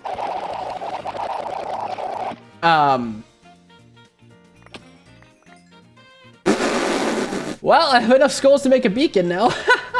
What the heck happened? Oh my gosh, it's the freaking chunk loader. Wait, so if that's the chunk loader, then what is this? I'm still gonna try to build the rest of the farm. What happened? Okay.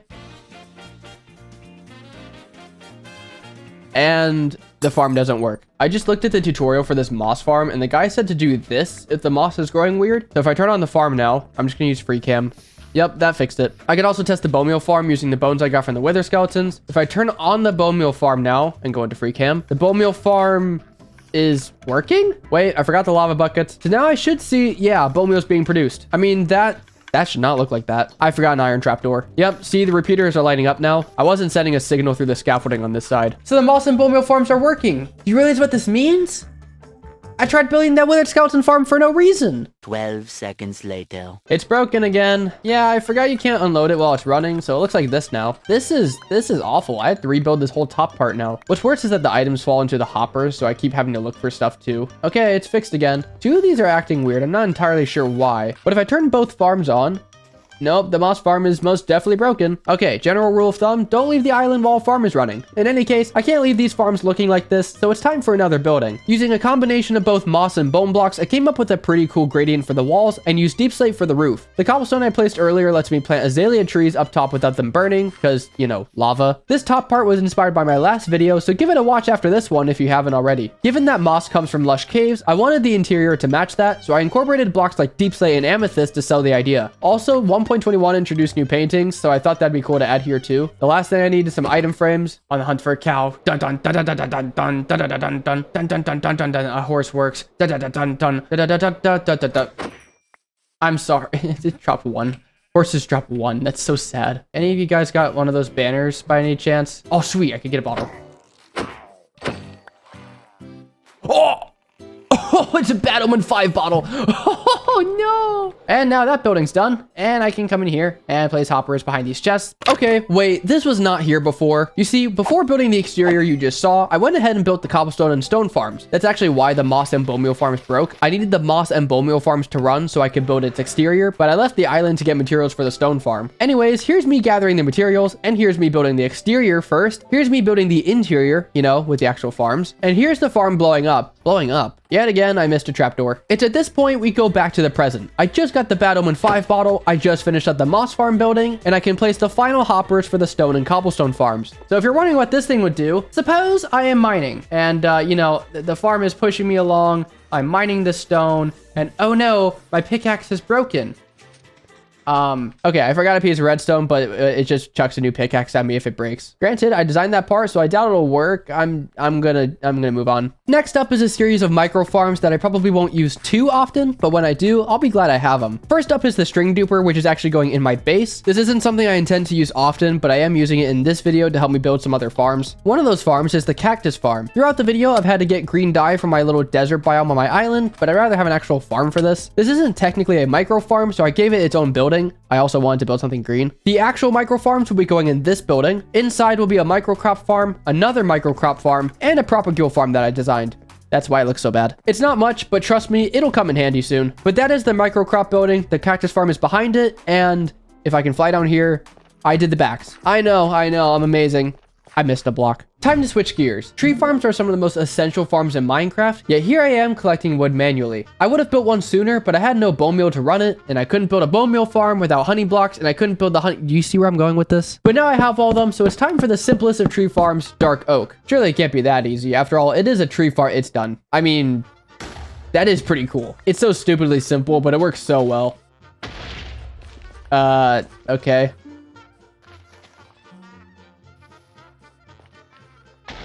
There we go. I guess if the tree is too short, then it won't push it upright. You'd think it'd be the opposite and like, you know, more blocks would be harder to break, but just go watch Squilly's video to understand how the blast resistance stuff works. I think instead of building the dark oak building, I kind of just want to build all the tree farms first, then go back and do the buildings afterwards. So the next 3 farms are pretty much all the same with some slight variation, which is good because I don't have to keep collecting different materials, just more of the same ones. I'm going to do the nether trees first because it's right next to the dark oak farm. Also, the next 2 are connected to each other, so that kind of makes more sense. I'm sure you've seen some sort of universal tree farm design like this before, where you have a TNT duper at the top and a water stream to carry the items at the bottom. What makes the nether tree version different is that it includes a small fungus farm. So I can farm the nether trees, compost anything that's not wood, and use that bone meal to give myself more fungi to plant. Item filters separate the wood and streamlights from the waste, so after a quick trip to the nether, I calibrated the storage, labeled the chests, and the farm is done, or so I thought. After running the fungus farm to make sure it works, and fighting phantoms, I discovered an issue. Whoa, okay. That's why. It's so fast that this hopper can't keep up. Okay. It's looking like I might have to modify the storage for this, which really sucks because I wish I had done this before, you know, building this in the actual... How is there a phantom stuck in the water stream? I've never seen a phantom get stuck in a quarter of a block before. Crisis averted. I spent much longer than I care to admit rewiring the redstone, adding item filters for the fungi, and eventually, and I mean eventually because I am genuinely stupid, I simply redirected the water stream up to the composting area. I mean, look at this. I kept trying to drop the items into a water stream with a dropper instead of just, I don't know, letting the water flow 1 block longer. Okay, I'm a little nervous to test this out, but I think this is gonna work. Let's just go ahead and test the farm. Let's see if I can...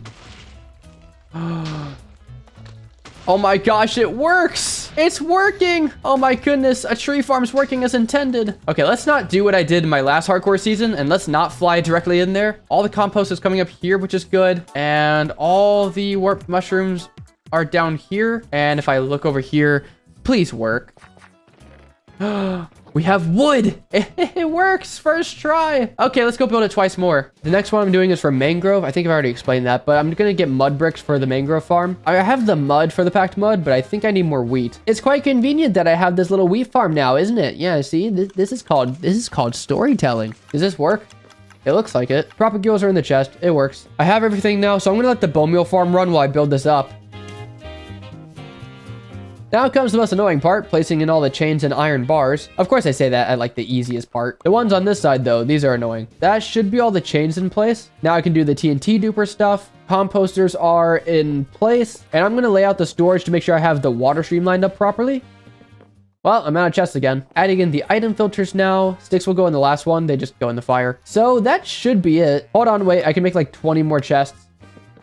That was short-lived. So if I fly over to the bone meal farm, I left it running, we should see some bone meal and other things. Why are the... What? Okay, I'll add item filters in a second. But first, it works, I think. I used my macro just then, so I planted like a bunch of trees. But anyways, I am adding in item filters for the bone meal farm. Well, that worked. I will take some redstone torches and 1, 2, 3, 4... 5. The hoppers are facing the wrong way. Gosh darn it. Okay, that's fixed. I'm gonna fill up the propagule farm and we can move on to the last tree farm. It's just the same thing again. Okay, let's go. Looks like everything's working. Now it's time to do the storage. I'm out of hoppers. Got about 3 stacks at the iron farm. That might be enough. I actually don't have enough wood now for the hoppers. Okay, that's interesting. Well, I have a tree farm for a reason. Oh yeah, I forgot I didn't finish this. But that's enough for the hoppers. I just need to gather all the wood types for the calibration and building the storage. Also a cactus to get rid of junk items. Quick trip to the slime farm to repair my elytra. Put the final hoppers in place. Calibrate the storage. And now all the tree farms are done. Dark oak, nether, mangrove, and universal. At the time of recording, not all my mods are updated, so I can't get the pale oak trees just yet, but I'll make a spot for it next episode.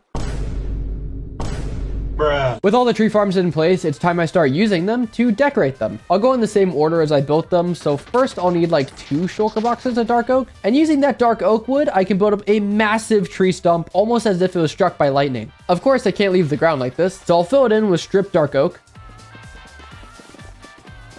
To finish it off, I will add shelves with a couple of utility blocks. Huh, that's weird. I couldn't find the day number. But anyways, the dark oak farm is now complete. I'm pretty proud of this. It's not like it's my best work or anything, but I think the pixel art of the sapling along with the tree shape works well together. I also gave myself a balcony for some reason. The view from down here is cool too, but enough of that. I have more buildings to construct. Nether trees are next, and luckily for me, a majority of the blocks come from just using the farm. I had to get some other blocks too, mainly redstone lamps, which I had to get so much glowstone for, terracotta, gray dye, and deep slate. The building is pretty much just a tower with a gradient that goes from warp wood at the bottom to crimson wood at the top. It's very loosely inspired by Joel's Hermitcraft base. I say loosely because it looks like compared to his base. The inspiration was really just this bit with the redstone lamps. Speaking of redstone lamps, I of course lit up the inside, and after a slight fix to the storage calibration, the nether tree farm has been completed. Just out of curiosity, my lighter's about to break. How many snow golems can I put in this thing? This is like 3 stacks. No, Mr. Snowman. Yeah, let's see how this goes. Just don't jump at me.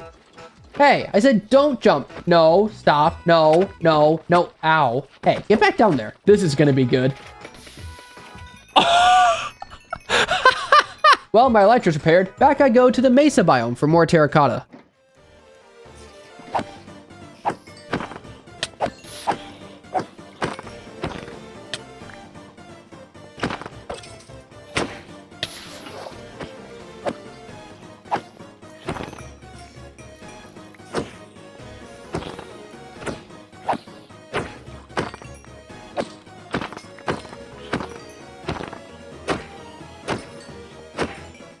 All right, that was just, that was so unnecessary. I did not think to do all that. How much gold do I have? I kind of need more food, and I'd like to have golden carrots. Again, this microcrop farm is useful. Actually, you know what? I'm going to need brown dye, so I might want to put the propagule farm in the mangrove area and put a cocoa bean farm in here instead. Again, it's my design, so it's probably going to be terrible.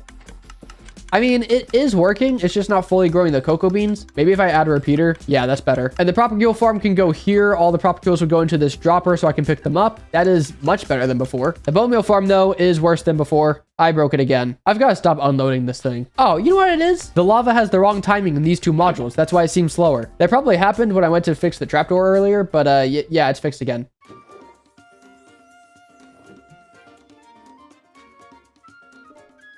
No! Oh.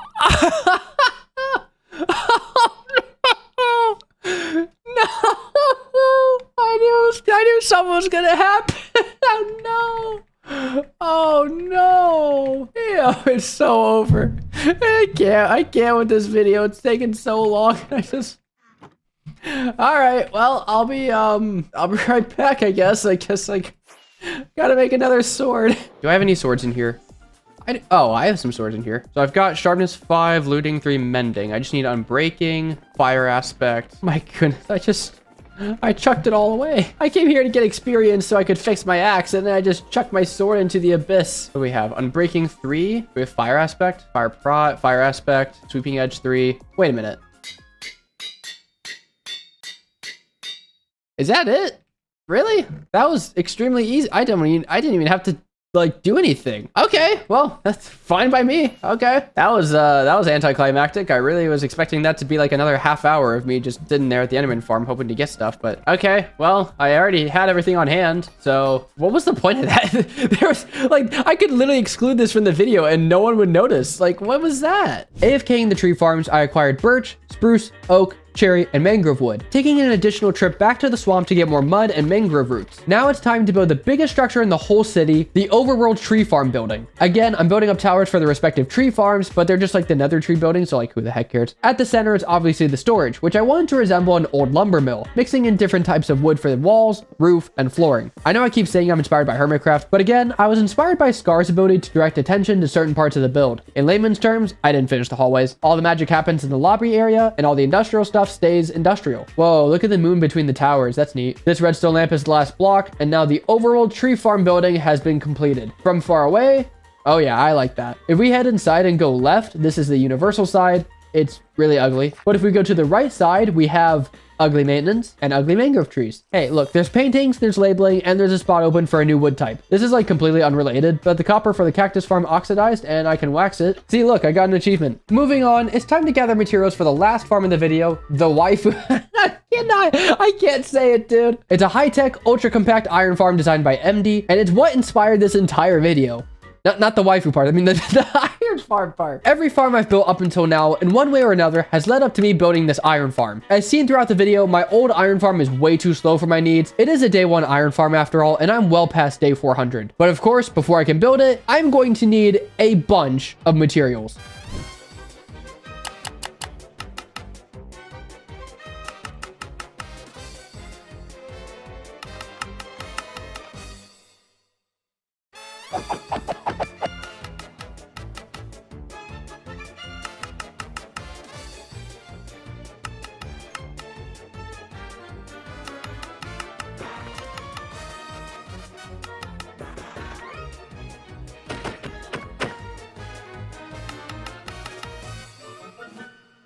Okay, I don't think I've ever gathered this many materials at once, nor do I think I've ever made a resource collection montage that long before, but you may have noticed that that looks horrible. I've kind of neglected it for the whole video, and I can't justify building the last farm with it still looking like this. So let me fix that by surrounding the island in a ring of sand. Then I can go back and add some sandstone slabs so it has some shape to it. Already, this is looking better, but I do want to mix in the andesite with the sand so there's not such a harsh edge. Of course, there's more phantoms. Can you guys just not for a bit? I'm trying to build here. Andesite slabs can go here, and I think that's about it. So if I fly away and turn back, that is much better than before. Maybe a couple more here, but yeah, now it looks like a proper island. Don't forget, this isn't just an island, it's a city too. And what city doesn't have roads? So, using concrete and jack-o'-lanterns, I added roads all throughout the city. Roads, of course, are accompanied by sidewalks. That's why I tried building the island out of andesite all the way back at the start of the video. I'm glad I didn't though, because it reminded me that I forgot a few details I wanted to add to give the building some more personality. For starters, the concrete factory. Water particles are dripping from the collection area, so I thought to add some water puddles. And, of course, wet floor signs. Remember how I said the orange concrete was meant to be like a chemical spill? Well, here you go. Banners don't have to just be there either. I have this empty area under the slime farm, so I figured I'd add a little contamination zone back here. Don't worry, I waxed the copper walls there too, so this is what the slime farm is actually meant to look like. Another unfinished farm is the honey farm, Apex 1 and Apex 2. I know I said I was done fixing the bone meal farm, but just one last thing. This block has been sticking out weird, and that's just because of the redstone of the farm. So instead of pushing the entire wall out one block, I used copper trapdoors to make pipes that lead down into the ground. Over time, they'll oxidize, almost like they're rusting from being used so much. Finally, the last thing I want to do before building the iron farm is to light up both this island and all neighboring islands. I don't want any mobs, especially Endermen, messing with my farms. But with that out of the way, this is probably the last time I'll be using this iron farm. These are the last hoppers, and this is everything I need. Time to make my waifu. Yep, I said that. Anyways, the first thing I've got to do is bring the villagers over. Originally, I was hoping to breed them all, then bring them over, but I think I'm just gonna let them breed while I build the farm. Wait, what? I forgot minecarts can travel through portals now. That makes my life so much easier. I guess I don't have to redirect the minecarts if that's the case. Oh, I put the rail too high. Villager, please, no, go up. Furnace minecart. Oh, wait. There we go. Okay, that's 2 villagers, but I'm going to bring more just so they can breed faster. 4 more villagers are on their way. Okay, this is not ideal. I think some just went back in the portal. I am messing everything up right now. Villager number 6 is up here now. I'll get rid of the minecarts, break the track, extend this platform some more, and craft 84 beds. So guys, you have a lot of breeding to do, okay? Again, I am glad I have this crop farm. Here you go, villagers. The villagers were surprisingly easy for once. However, I'm choosing to use pillagers for this farm, and they are not easy. Aside from making a new portal from the outpost, trying to get them in their minecarts, and almost dying, I spent like an hour waiting for their crossbows to break. I even went to the end to enchant shields with Unbreaking 3, but all 4 still broke, so I just used like 20 more normal ones until they were tamed. With that out of the way though, it's time for me to build the final farm of the video.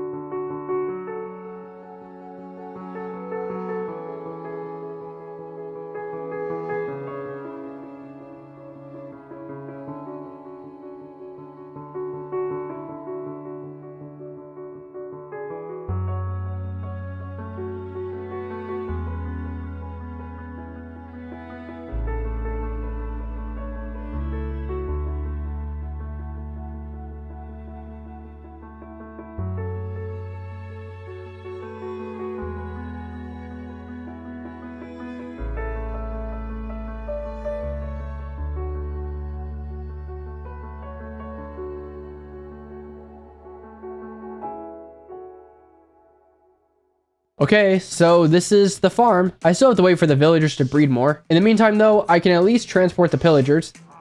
That's 1, that's 2, 3, and 4. I can get rid of the rail line now, break the minecarts. Oh, and I can't forget to push these blocks down. I think the villagers need more carrots. What is that? What is that? What is that? I forgot to name the pillagers. I have to do this all over again because I forgot name tags. I forgot name tag.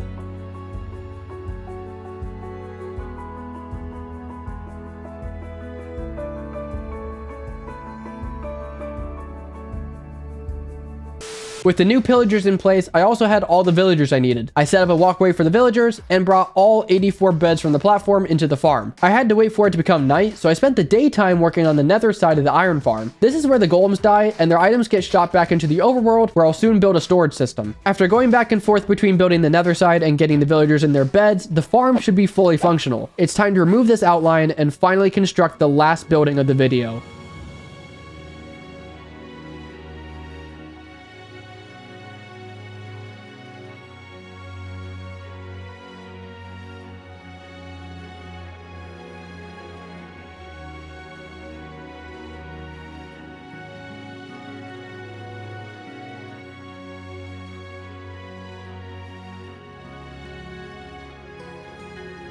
And now the iron farm is done. If I flick this lever, the villagers stand up and are being launched up and down. Good. Items are coming out of the portal. The iron farm works. This is what the inside looks like. It has a storage for iron ingots, and if that fills up, iron blocks, not to mention red dye, poppies, and bone meal. Yeah, as if I'm gonna get that many. With the iron farm fully functional and self-chunk loading, I can take a quick trip to the end, kill this dude real quick.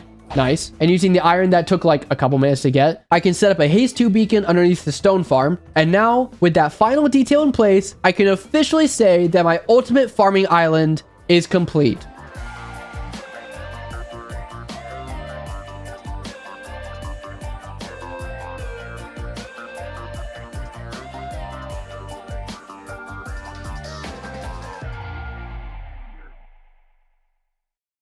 This is hardcore Minecraft, where last episode I built a custom city full of automatic farms. However, there are many farms I have yet to build, and I'm going to need all of them for a project I have planned in the future. To build these farms though, I'm going to need a whole bunch of shulker boxes, and that's why today I'm building a shulker factory, which will allow me to craft as many boxes as I need. But first, last episode I didn't know what the pale oak trees looked. Last episode, I didn't realize what pale oak trees looked like, and they are like the dark oak ones, so I can't use this tree farm for them. Instead, I'll just make these for mushrooms. I should have done this, actually. I don't know why I never thought about mushrooms. Oh, I wish the mangrove was before the cherry and not after. Okay, I guess I'm changing this too. And yes, I'm using mushroom blocks for the redstone. I may be stupid, but I'm at least consistent. Sandstone will now be all the miscellaneous items, and that's fixed now. By the way, one of my mods didn't update, so my elytra is going to look a bit weird this episode. Oh, you know what? I meant to clean this up last episode. Let me take care of that real quick. And there's a phantom. Oh, I'm so sorry. I didn't mean to do it. With that out of the way, I need to figure out where I actually want to build the farm. So if I borrow some item frames real quick, this is what the map looks like right now, and I want to keep the shulker farm somewhere within this area. I wanted to put it on this tiny island here, but I'm not sure if it'll get cut off or not. So if I fly over here, this should be the edge of the map. I'm going to go ahead and mark this as the boundary. And now using some dirt, I'm going to mark out the size of the build. Looks like I need to light up this island. Hello, creepers. Please don't blow me up. Just passing through. I kind of forgot I don't have a totem. Okay, anyways, if I look at the framework I built, the farm will fit in the map just fine. Guess I can outline the other two parts now. That is pretty big. I do like where it is though, so I'm going to get started on collecting materials for what will be the top and bottom. The idea is to build a white diamond that's been split in half, with the shulker farm floating in the middle. Creating this distance will prevent shulkers from teleporting out of the farm, and also I think it looks cool. The white diamond will be built out of a combination of smooth quartz, snow, and pale oak. Snow is the easiest to get, but the smooth quartz, not so much. I had 3 stacks of ore left over from last episode, but that made less than 2 stacks of blocks. I need 14. Luckily for me, I can get quartz from stonemason villagers. Hello, stonemasons. How come you're the only one down here? Wait, where did they all go? I had 7 in here. Why are there 3? Oh no.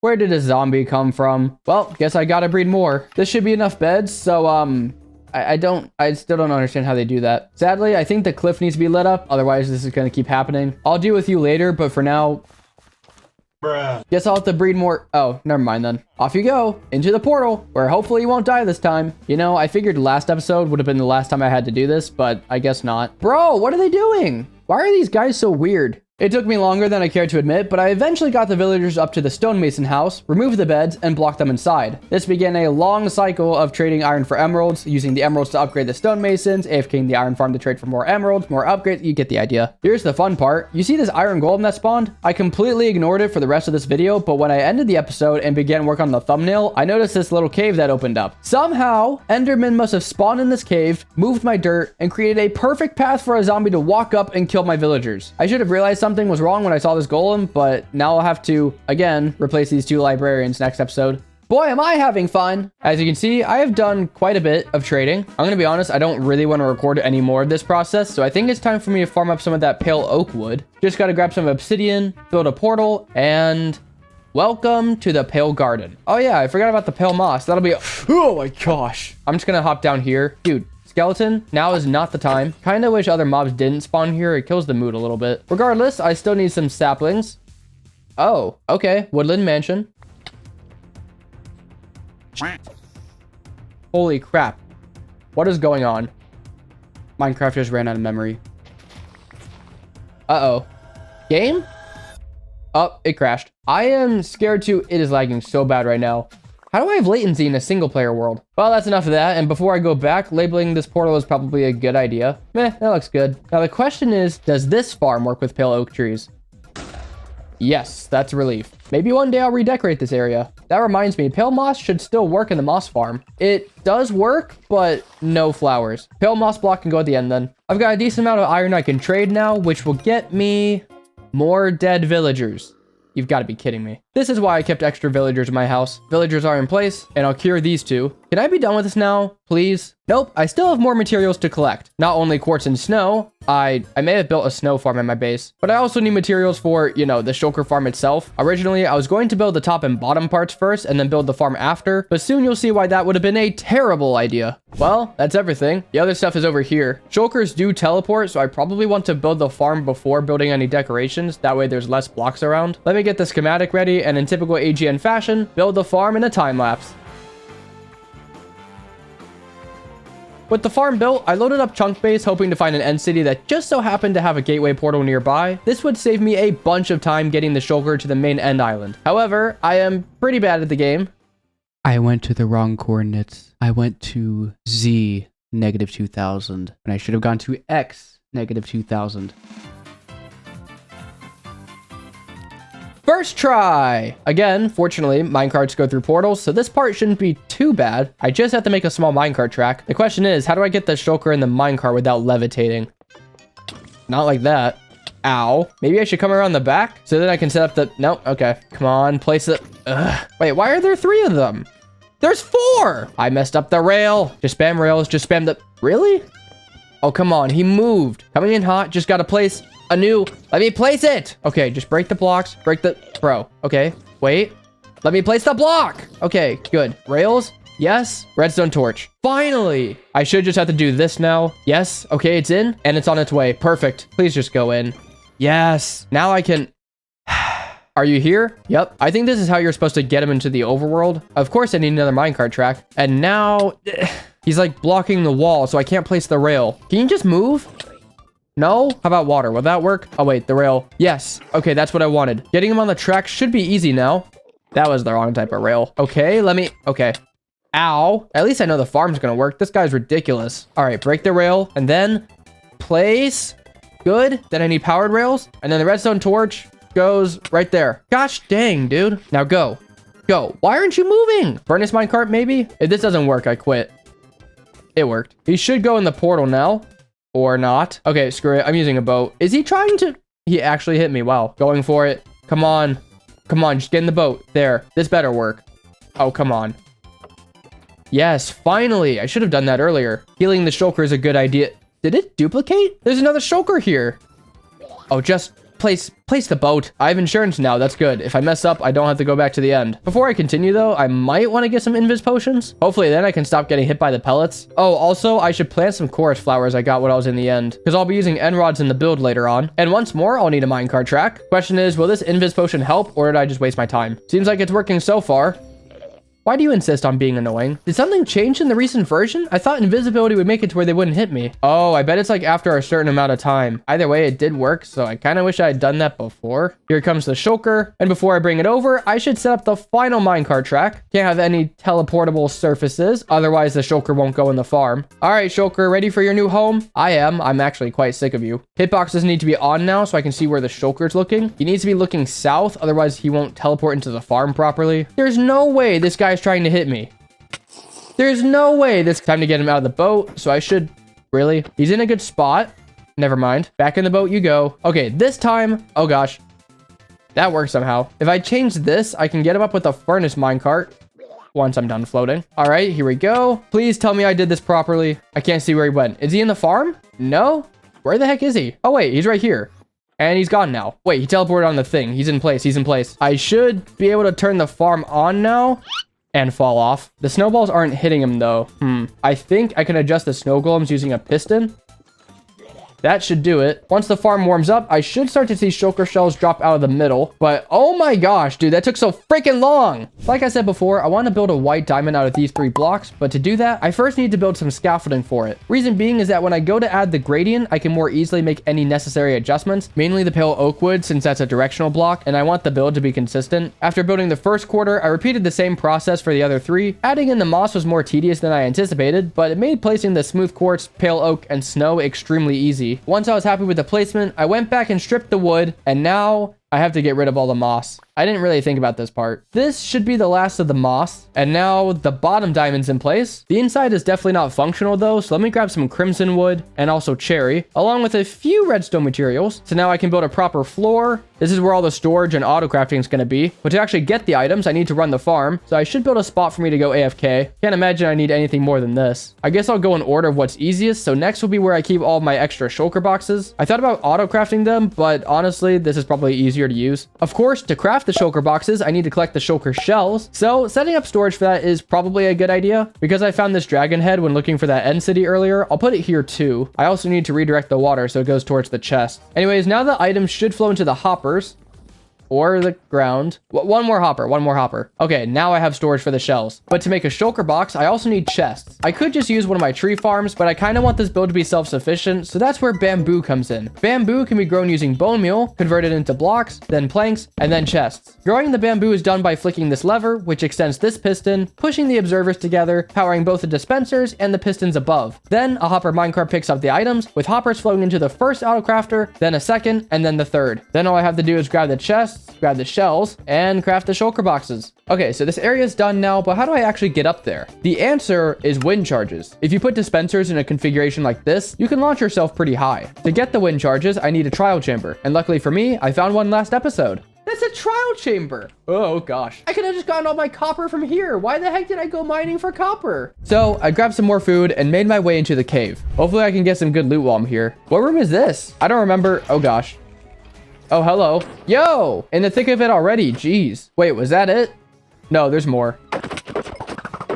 There's a chest. Wait, is that a new music disc? I don't even know how to pronounce this. It sounds like it looks like it's a type of juice. Recipe. Anything down here? Strength potions. Oh, here's a room. Wait, they cleaned this room up. Look at it. It's so bare now. For reference, they normally look like this, so I wonder why that changed. Looks like I found the same room as before. Wait, no, this one's different. Wind charge and another pre-recipe disc. Someone please comment how to pronounce that.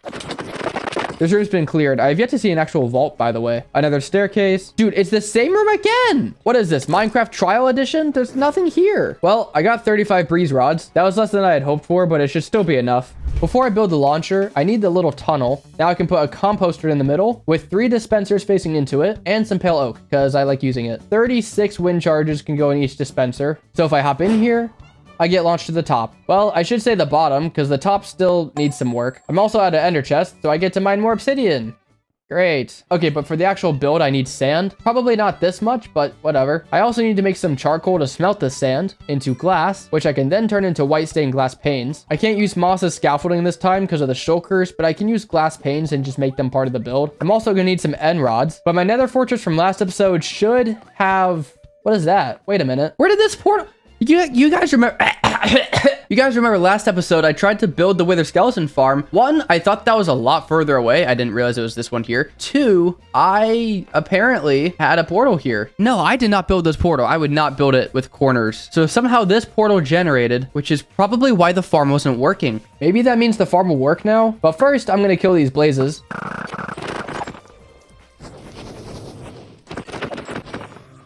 And the farm still doesn't work. Oh well, I got the end rods anyways, which means I have all the blocks I need, and now I can finally finish the shulker farm.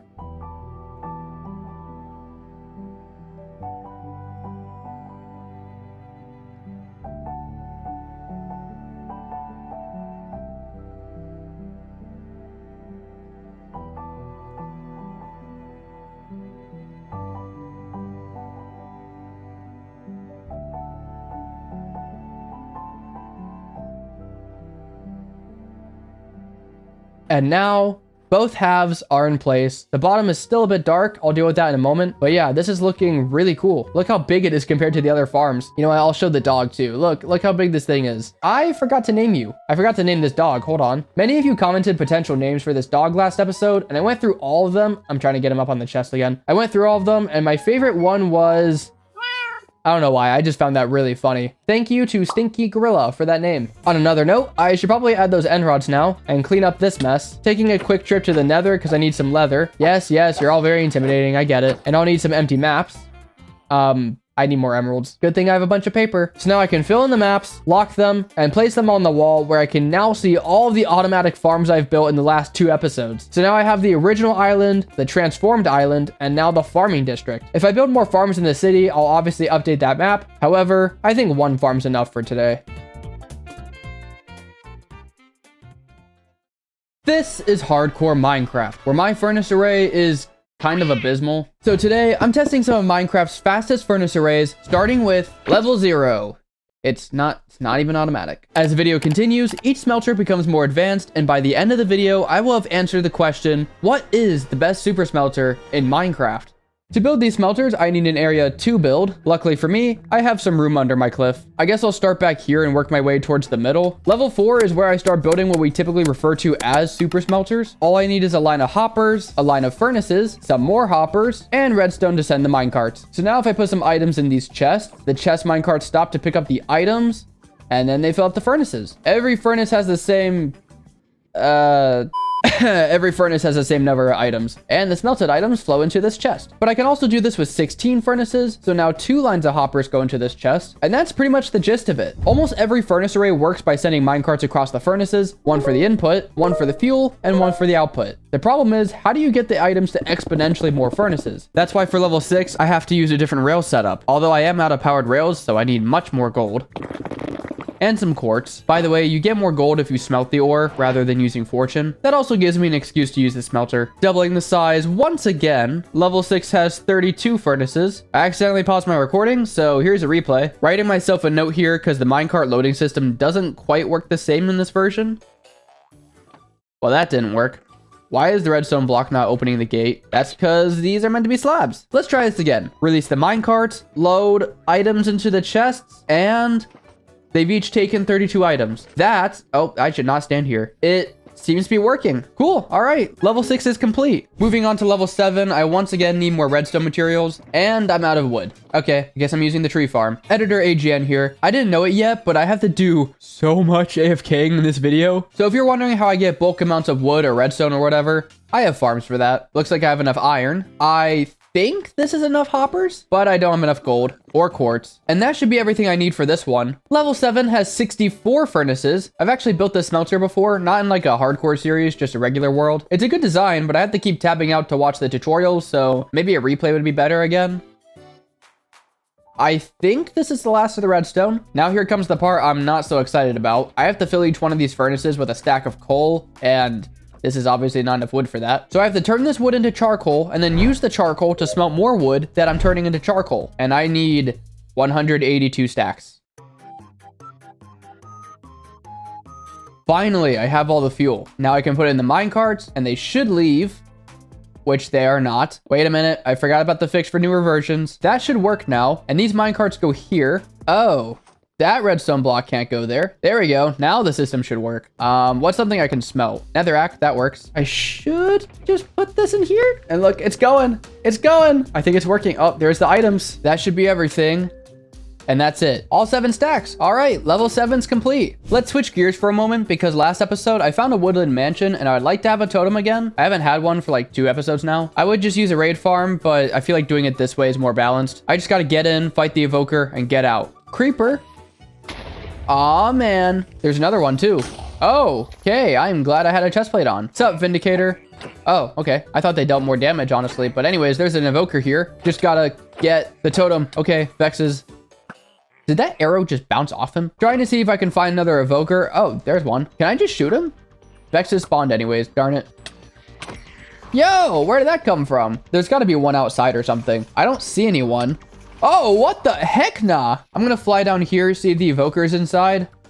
Found him. Get out here. Give me a totem. Skeleton. Ow. Oh, gosh. Oh, wait. There's another one. Give me that. Get me out of here. No, I'm done with that. I got 4 totems, so that's good. I could go for a 5th, but 4 is plenty. Let's switch gears again because I'm at the point where charcoal is just not viable for the upcoming furnace arrays. For reference, it took me 2 hours to get all that charcoal for level 7. Level 8 is twice as big. Obviously, that means a wither skeleton farm, but unlike last episode, and the one before, I'll make sure this one is far away from any old chunk loaders. Once I found a fortress in a soul sand valley, it was time to collect some materials. One thing I need for this is like 4,000 nether bricks. If I grab some shulker boxes though, I could just mine up some netherrack. And I just realized how long that would take. I'll just mine nether bricks from the fortress. I will grab obsidian though, and I'll smelt the netherrack I just mined. That'll at least get me a few stacks of nether bricks. Hello turtles, I need your eggs. There's only 4 here. I wonder if I could find more turtles somewhere else. Wait, what? Why are there bees here? Any turtles this way? I don't see any. Oh, wait, there's a monument. It's like right here. And there's my mushroom island. You know how many times I've flown past this area? Well, anyways, I don't see turtles anywhere else. So I'll just work with the ones I have. Nether bricks are the last thing I need. So ow, what the? Mining nether bricks. This is so boring. That should be the last of it. However, I forgot to mention that I also need a mob switch.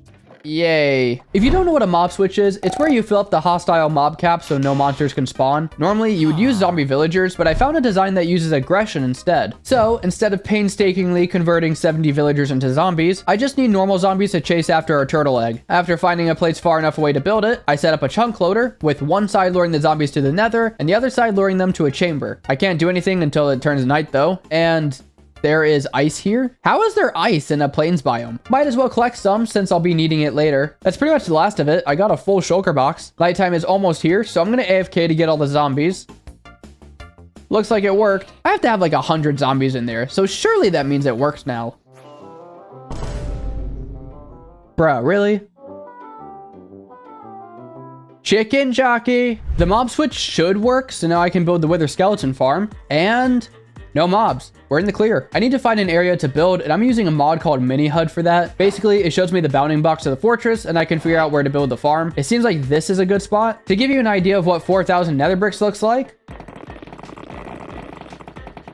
I have to fill all of this in. I guess now is a good time to explain how this farm works. This farm has 8 nether portals, each with an iron golem on top to lure in the wither skeletons. Moss carpets keep magma cubes from spawning, and turtle eggs lure away zombie pigmen so that they despawn. Skeletons, on the other hand, aren't as simple, since I actually need striders to stop them from spawning. For once, striders have a use. Apparently, if you have like 35 striders, skeletons just don't spawn nearby. I'm not gonna pretend like I know how this works. I couldn't even find anything on the wiki, but as long as skeletons don't spawn, whatever. After I brought striders up to the overworld, I put them in a pen on the nether roof and built up the overworld side of the farm. Of course, I built up a killing chamber on the nether roof, set up storage, put in item filters, and I need a new sword. Okay. There we go. That should be the last item filter. And I forgot the outer ring of moss carpets. The last thing to do is breed up all the striders. Looks like I have about 40 in here, so I should have enough. I sure hope so, because I'm turning off the mob switch. I'm going to use free cam to check, but there are no skeletons. All right, looks like we're good. So if I turn on the farm now, I can use the armor stand to kill the wither skeletons. So I kill the wither skeletons and their items get chucked along the filters. Yeah, in a couple of minutes, I already have like 7 stacks. This is so much better than using charcoal. Moving on to level 8, we're now in the triple digits, with this array having 128 furnaces. Fortunately, I have just about everything on hand, aside from wood, because like, of course I don't have wood. Starting to get a little cramped here, so I'm moving to the other side. Well, it's not really cramped, but I have to save room for the next one. Looks like this is where I'm gonna build it. It'll be easier to build if I fill this in. Believe it or not, this one's actually simpler than the last smelter. Well, it's more straightforward at least. I don't have to like follow a tutorial every 2 seconds. Oh boy, time to place in 2 stacks of furnaces. And then I'll forget about them like 2 minutes later. I really hope adding all these hoppers isn't gonna make my base laggy. I mean, laggier than it already is. Now I've got to place in hopper minecarts to disperse the items. The heck? How'd it go backwards? There we are. Now I can use pistons to lock them in place. So even though they're inside the glass, they can still pick up items, and each one of these hoppers will get the same number of items. I also have to do that on this end. Then there's some other redstone, yada yada, whatever, you don't care. Chest minecarts go under the hoppers, and the last rails go here. This is what it looks like. These smelters are starting to get pretty big. So this chest is where the input goes, and then down here is where I chuck in the fuel. Oh wait, I completely forgot to set up the output chests. Okay, the smelted items should go into the chest, but obviously there's only one way to test that. Oh.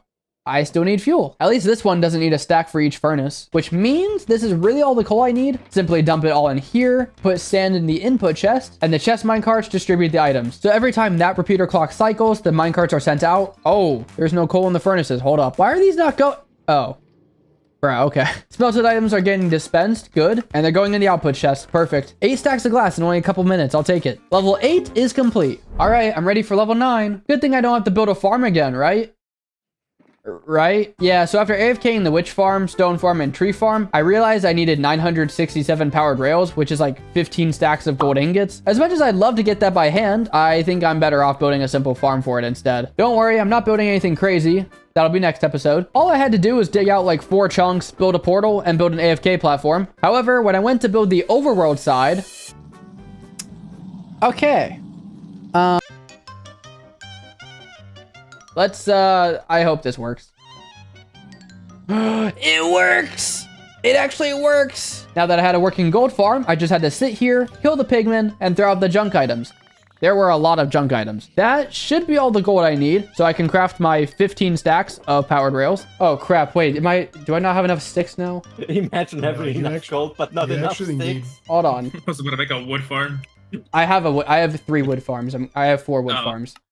Weird flex, but okay. With that out of the way, it's time to build level 9, which will have 320 furnaces. Level 9 is a bit different since this one takes shulker boxes as the input instead of just normal items. Unlike other smelters in this video, this one uses a chest boat to distribute the fuel. That's because the hitbox is wide enough to touch 3 blocks, so I can put hoppers on either end. Hopper minecarts not only distribute the input, but pick up the output as well. A cart eater recirculates the minecarts while sending the smelted items to a storage system I haven't built yet. I wanted to use a shulker box loader to pick up the items since the input relies on shulker boxes. I tried designing one myself, even looking at other designs and attempting to modify them, but none of them fit with what I needed. I eventually settled on a 3-wide loader I just had a schematic of for like a year and a half. I didn't come up with this design, but I cannot for the life of me find where it came from. So if you know who designed this shulker box loader, please let me know. I have about 20 shulker boxes right now, but I'm definitely going to need more if I want to use this thing. Good thing I have a shulker farm. 2 stacks should be more than enough. And the output system is done. Before I can use it though, I need more coal from the wither skelly farm. And before I run that farm, I should get myself some beacons so I don't die. One day I'll do a proper wither fight, but that day is not today.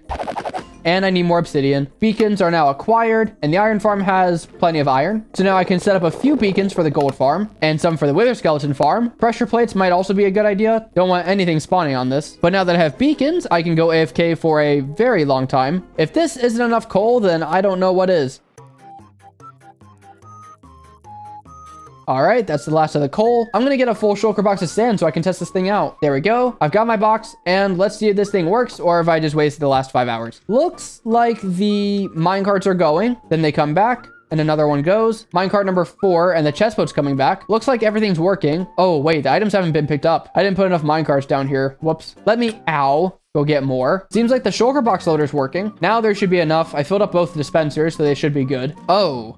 That is not good. Why are they even stuck? Whatever, I can fix that later. The important thing is, the smelter works. I got my shulker box of glass, which means I count level 9 as complete. And that is the last smelter going under my cliff. Before I build level 10 though, I think I need a proper entrance to this area. Nothing special, just a mixture of stones with a small staircase out the back. So when I fly in, it actually looks somewhat intentional that there's a hole in my cliff. Throughout this video, I've shown you 9 different furnace arrays, with each one bigger and better than the last. But if I combined all of them into one smelter, it'd only be a third of the size of the next smelter, since level 10 is none other than cubic meters 1728 furnace array. That's an entire shulker box full of furnaces. This is the largest furnace array in Minecraft, smelting over 600,000 items per hour. Of course, to build something this big, I need a better computer, apparently. Wait, 43,000 blocks? 8,000 powered? Okay, hold on a second. I don't remember it being this big. I can't just not build the thing. That's like the whole point of the video.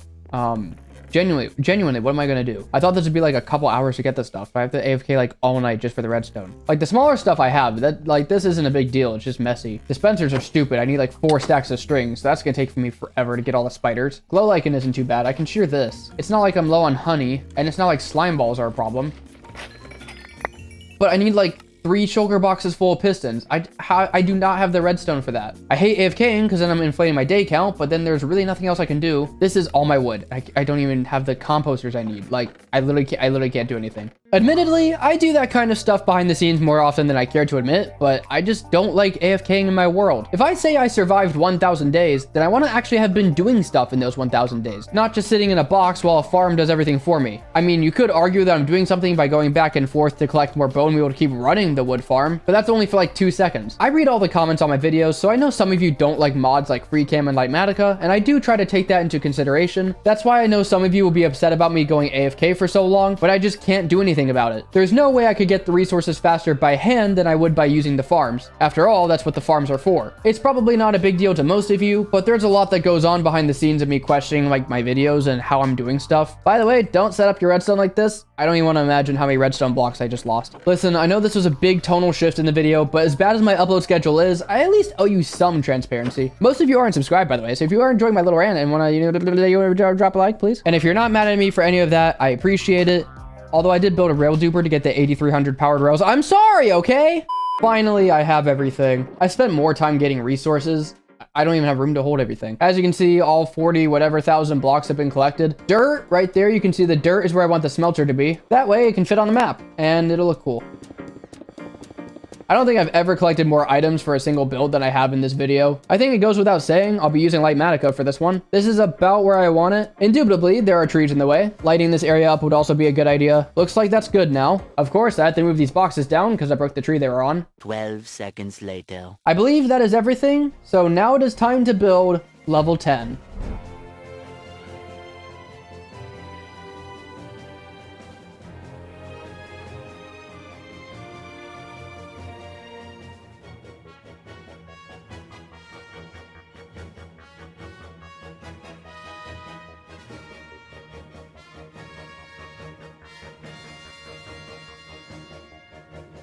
Okay, other than these hopper clocks, I think the actual structure should be done now. Not gonna lie, if this thing doesn't work, I don't know if I can fix it. Tell you what though, this thing won't work at all if it doesn't have any fuel. I only need like 90 shulker boxes of coal. Hopefully I won't have to come back here. Before I AFK for many hours, I've got to refactor the storage. No way are these chests holding all the coal I need. Auto crafting the coal into blocks and then putting those blocks into boxes might be the best move. That way I have enough inventory space to bring the items back. Wait a minute, do each of these really need its own box loader?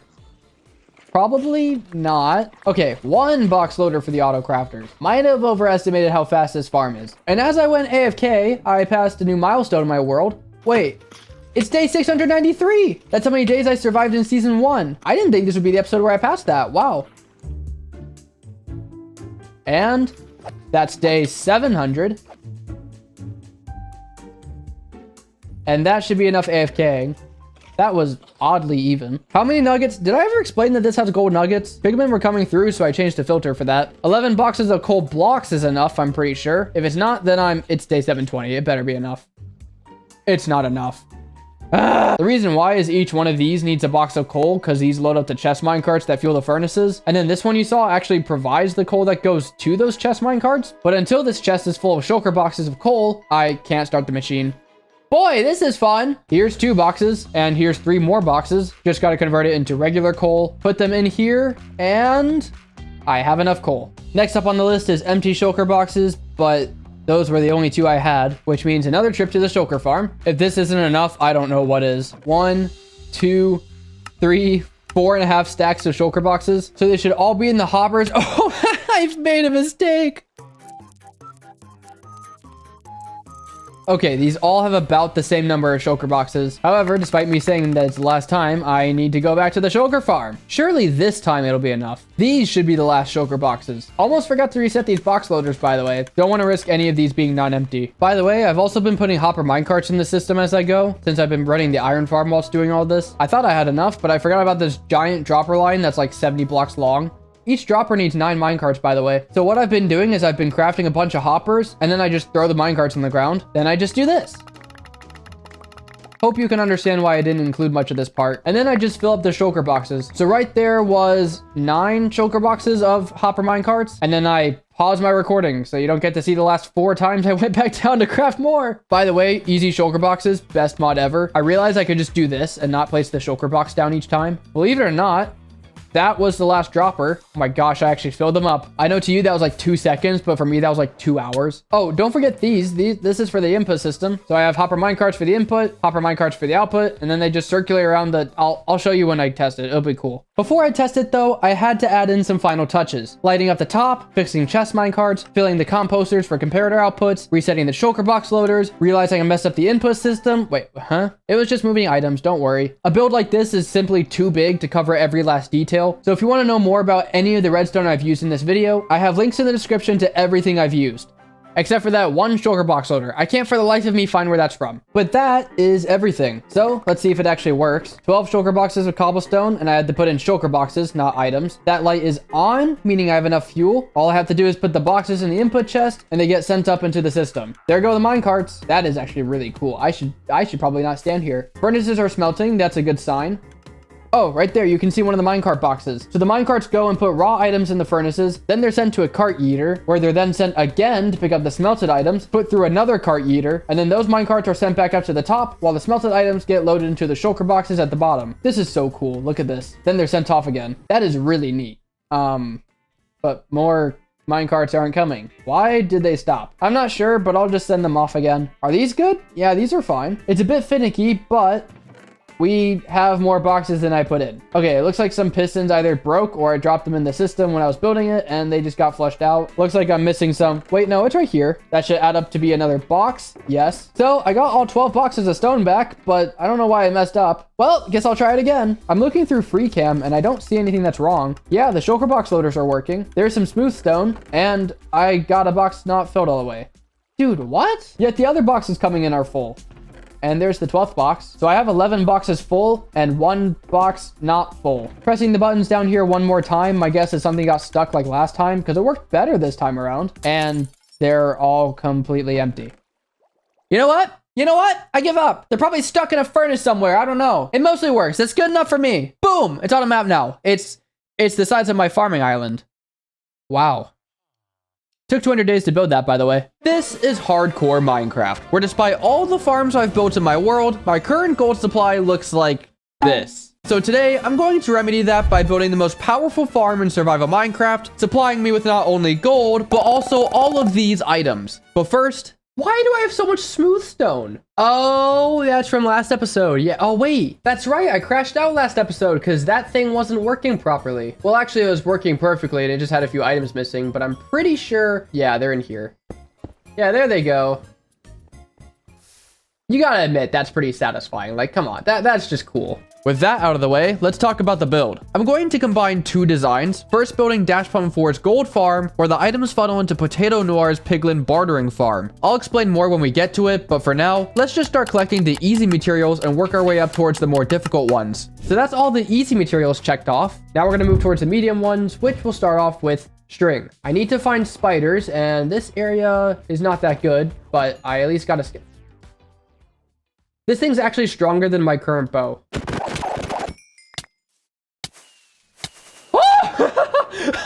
The next thing I need to do is get more emeralds because I need to trade for bows. I need to level up these guys. Oh, I don't need to level them up. They already sell me bows. Okay.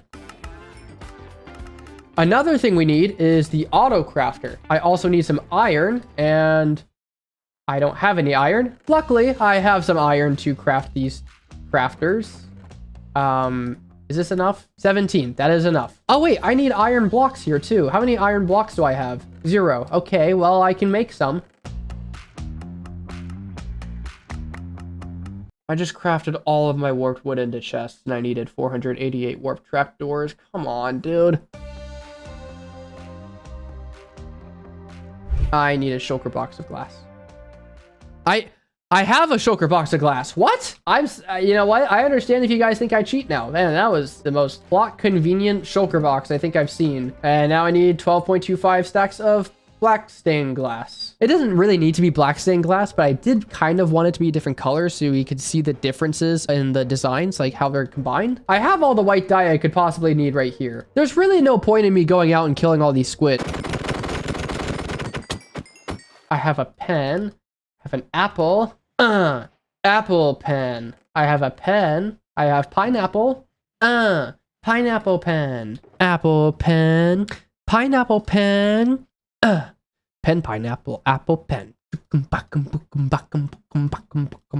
Alright, I need therapy. That was the last medium material, and now we are heading on to the hard materials of the list. The first one actually isn't that bad. It's just beacons. Luckily for me, I have a wither skeleton farm, and I have a few wither skeleton skulls. Now, if we go ahead and make our way to the end, you'll see that under the end portal, I actually have a system in place to kill the wither. And I haven't tested it for this version, so I just hope it works. Now, the thing is, I don't want to hit him. Oh, he's right there. All right, that's one wither down.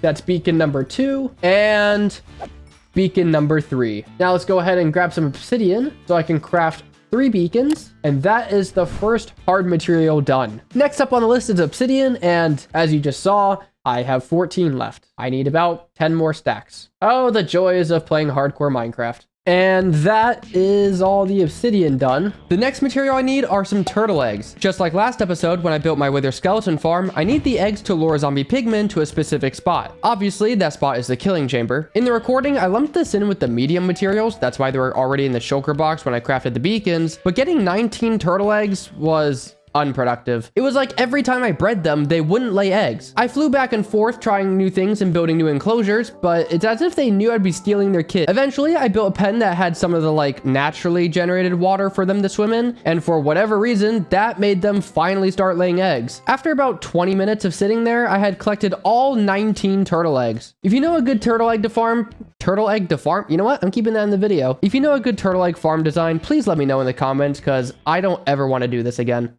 So just quick thing I forgot to mention actually, and you're gonna find this pretty funny. I forgot this material list, so I'm gonna need some more materials. We're gonna have to do this whole process again. Wait, hold on, how much glass was that? Why?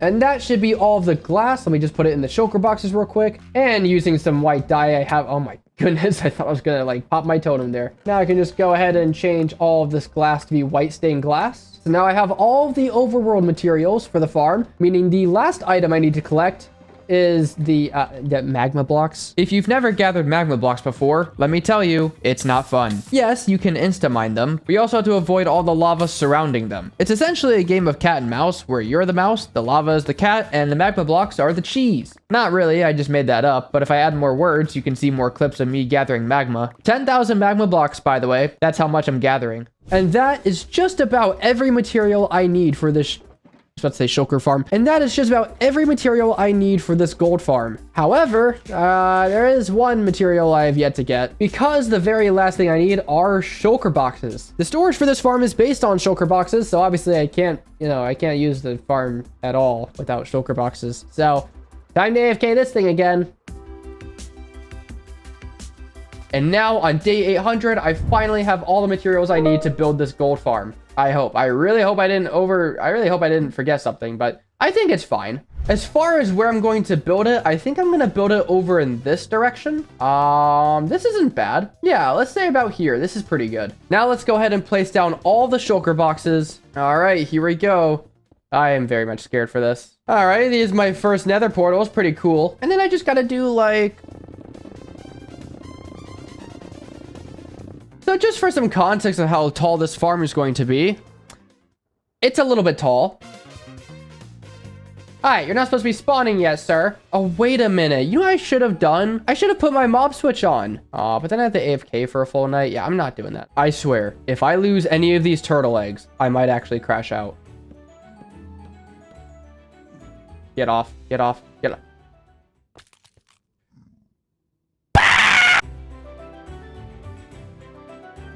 If this isn't enough zombies, it'll at least reduce the number of mobs spawning. So now when I go to resume building the gold farm, there shouldn't be too many mobs, I hope. Okay, well, this is just awful. As long as there's no baby zombie pigmen come by, because those guys can go through the trapdoors, I think. Now, see, you're a pain, all right? You're the reason I can't have nice things.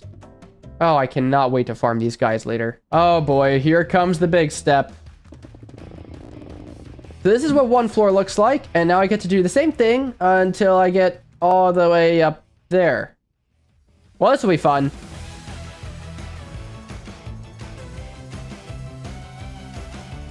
And that is all of the magma block layers done. Yeah, that's quite a bit of magma. To finish off the spawning platforms, I just need to add some glass at the top.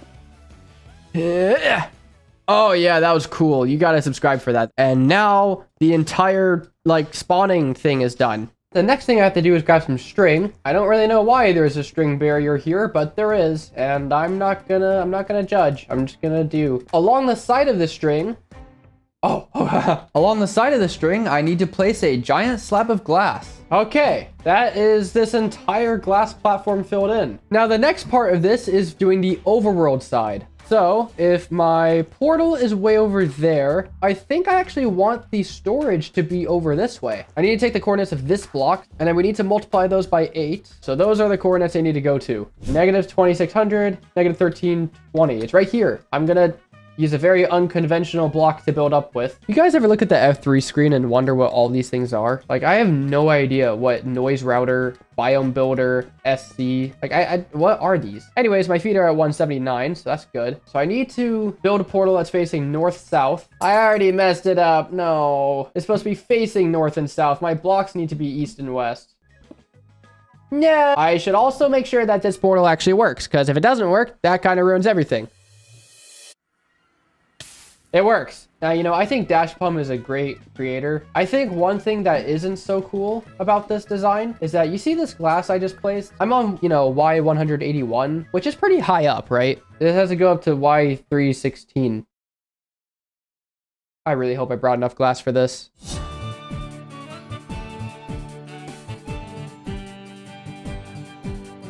If I go through this portal and something's very wrong, I'm going to be upset.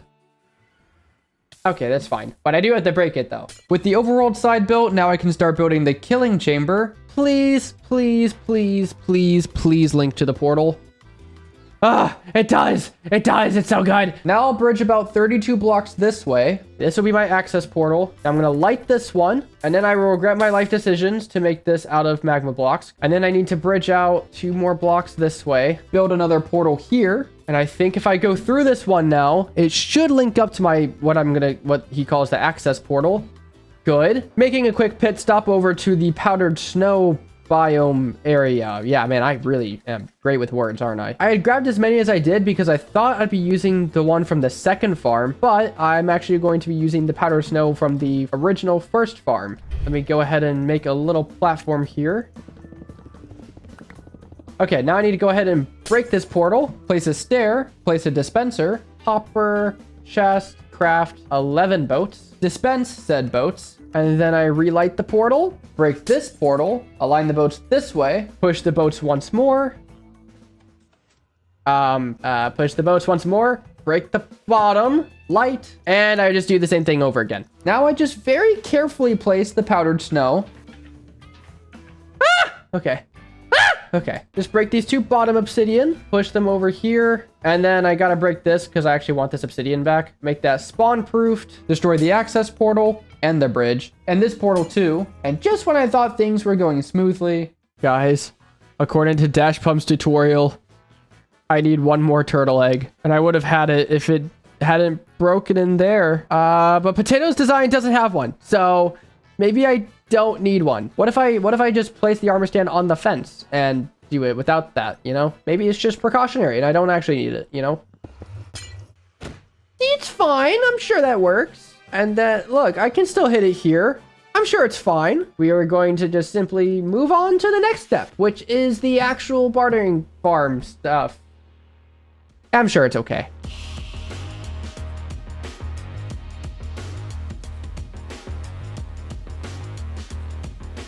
And now the entire storage is fully built and it looks ridiculous. It is kind of a big mess, but it has several functionalities to it. Soon the gold farm drops will either be able to go into this chest or they can be sent to the bartering farm, where these chests down here will store shulker boxes of every single type of item. The first thing I want to do is get gold for the item sorters. So let's see how much gold I have. Oh, okay. Yeah, that's right. That was in the intro. Yep. Okay. Wow.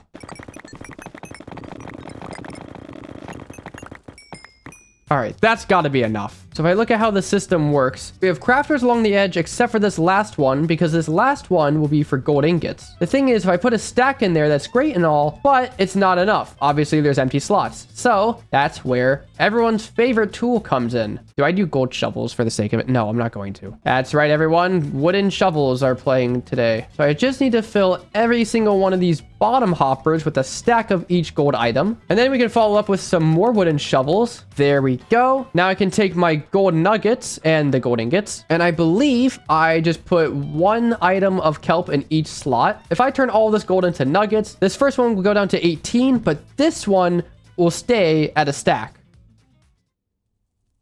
That makes no f***ing sense. It's supposed to be 63 items. 63, and then I guess, I don't know how many goes in there. Okay, it's supposed to be 17, 63, with a full stack in each.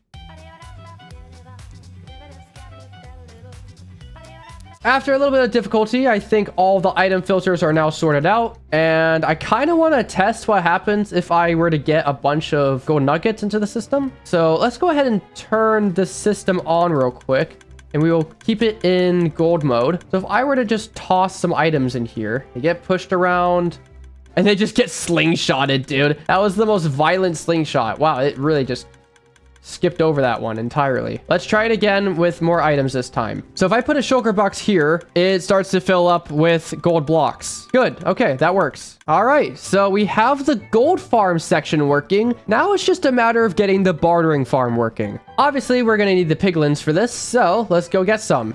Okay, so originally I wasn't sure how I wanted to edit this part, but I figured now would be a good time to explain why such a small episode took so long to make. Back in May, I graduated with a Bachelor of Computer Science, which of course meant being unemployed. However, I recently got a job, not in programming or anything. I've done nothing with my degree. This meant several trips to a city a few hours away, meeting the people I'd be working with, getting to know the area, and finding an apartment. So for the last 2 months, I've either been moving or adjusting to my new life. That's why a video this small has taken so long, and I do apologize for that. It's just, I've been tired. This doesn't mean the end or anything. I've still got to get to 1,000 days in this world, so give me some ideas to help me get there. Carpet. So now that the piglins are in place, I can use them to calibrate the storage. So what I'll do is I'll run the farm, then put all the traded items into this chest. Oh yeah, I also need to light the portals. Oh gosh. There he goes. How much stuff is... Oh my goodness. Oh my... Wow, okay. I guess a lot of pigmen spawned when I was working on this. All right, and now it's time to test the... I can't test the farm. I forgot all about getting a new sword. No, I can't use fire aspect on this. I forgot. Let's just grab like 8 diamonds. And instead of going to the gold farm, we'll be going to the end. And that's because in the end, I have this Enderman farm, with a whole enchantment setup with plenty of lapis. And now I'll do just a little enchanting. I'm out of lapis. I am out of lapis completely. Wow, I just spent 100 levels to get pretty much nothing. That's great. Really love this game. Really, just fantastic. Oh, my respawn was changed. All right, maybe there's some lapis around here. Oh, dude, I have so much lapis. What am I... Oh, gosh. Oh, looting 3 is right here. How about that? I didn't even need to enchant. All right, well, looting. Okay, that scared me. Looting, unbreaking, sweeping edge. That's 5. I just need to grab some iron from the iron farm and head down over to the... and head over here to the swamp biome to trade iron for emeralds, which will then allow me to buy a mending book. Combine the book with my sword, and I am ready to test the Look at this farm, dude. It is massive. And you know what else is massive? That subscribe button. All right, here we go. The moment of truth. I'm going to flip this not in gold mode, but in barter mode to truly test how this farm works. I'm going to head over here and turn on this clock. And I'm going to head up here. Please just work. It looks like it's working. But are any items actually coming out? Look, look. They're trading. The piglin are trading. What the heck? You can get dried gas from pigment trading? I had no idea that was a thing. This changes a lot. I did not know that these guys would give you know the thing. Anyways, here's me doing the item filters. There's quite a few items. So just out of curiosity, if I were to fire this thing up real quick, I imagine the items are about to go everywhere, but I just want to see. And they're gone. Oh, and I can't forget the beacons. Let's make this first one be regen and resistance. The second one can be strength 2. And the third one can be haste 2. Let me spawn proof the entire beacon with glass. Now I need to load the system with shulker boxes. First placing some under the hoppers. And then I just need to put some shulker boxes in the system here. Craft as many as I possibly can. I'm trying to get it to where these are all filled up. And I don't know how far this is going to go. Oh gosh. Okay, there we go. This chest is full. This chest is full. All the hoppers are full. All the droppers are full. Let's fill up this chest as well, just so we have enough for all the gold. And with that, the farm should be done. But more importantly, I need to make sure that it actually functions. I have the macro set up. I'm going to get my sword in my hand, fill my entire inventory. No, not with rockets. I'm going to use torches. I forgot to actually turn on the farm. That's kind of important. We could do gold mode or we could do barter mode. I think I'm going to keep it at barter mode. So here we go. Time to see what 1 hour of AFKing gets me.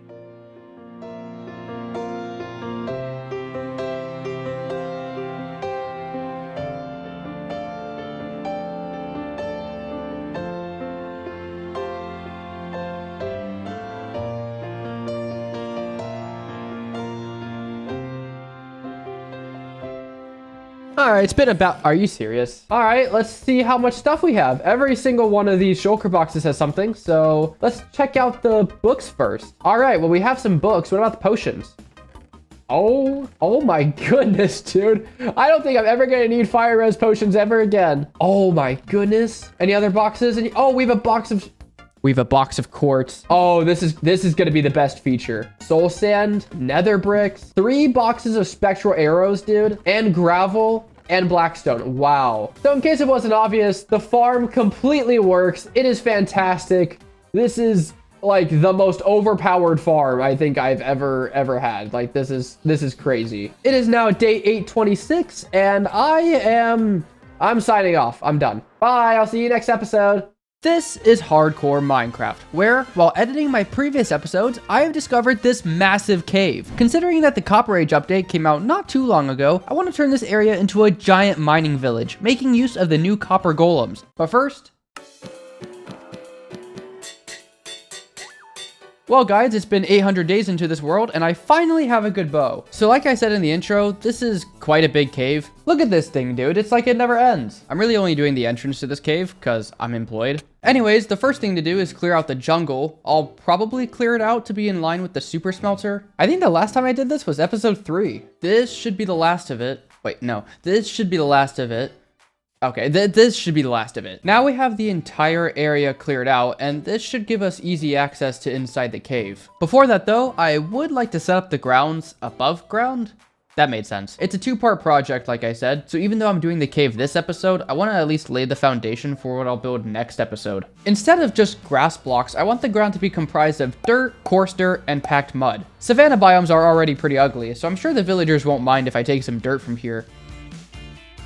2.5 boxes of dirt should be okay. For coarse dirt, I'm also going to need gravel. Fortunately, I built a gold farm last episode. It's almost like I plan ahead or something. Doesn't seem like I have any packed mud, but I do have regular mud, which means I can use my wheat farm to make some packed mud. Oh my goodness, I have a lot of seeds.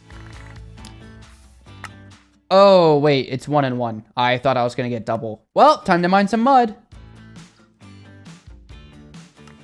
I'm having fun. I graduated college for this. With that, I have the materials I need, so now I can outline where all these blocks are going to go. And with the outline in place, I can fill it in with coarse dirt. I am now out of coarse dirt. I even went back to craft more at one point. I think now I'll start putting in some of the packed mud and regular dirt, and that should help me fill in some of these gaps. Basically, I'm gonna dig out a ring for the dirt, then fill in the rest with mud. This is hard to see. I'm on the right track though. So I continued on building these dirt patches. I wanted to shade the area, so that's why I made them into these sort of like rings and not a mix of blocks. I'm thinking in terms of color, not texture. The last thing for me to do is to go around the edge and blend the coarse dirt with the grass. Right now it's kind of just a solid line and it looks pretty bad. With that, the dirt is done, but it kind of looks weird, and I think that's because there's no border around the edge. To solve this, I first need to fix my tools, but then I can take some honeycomb, and with the new copper bars, I can make a barricade around the hole leading into the cave. Ooh, yes, I am loving the new copper blocks. Now that I have a design, let's go ahead and do the same thing around the edge of the build.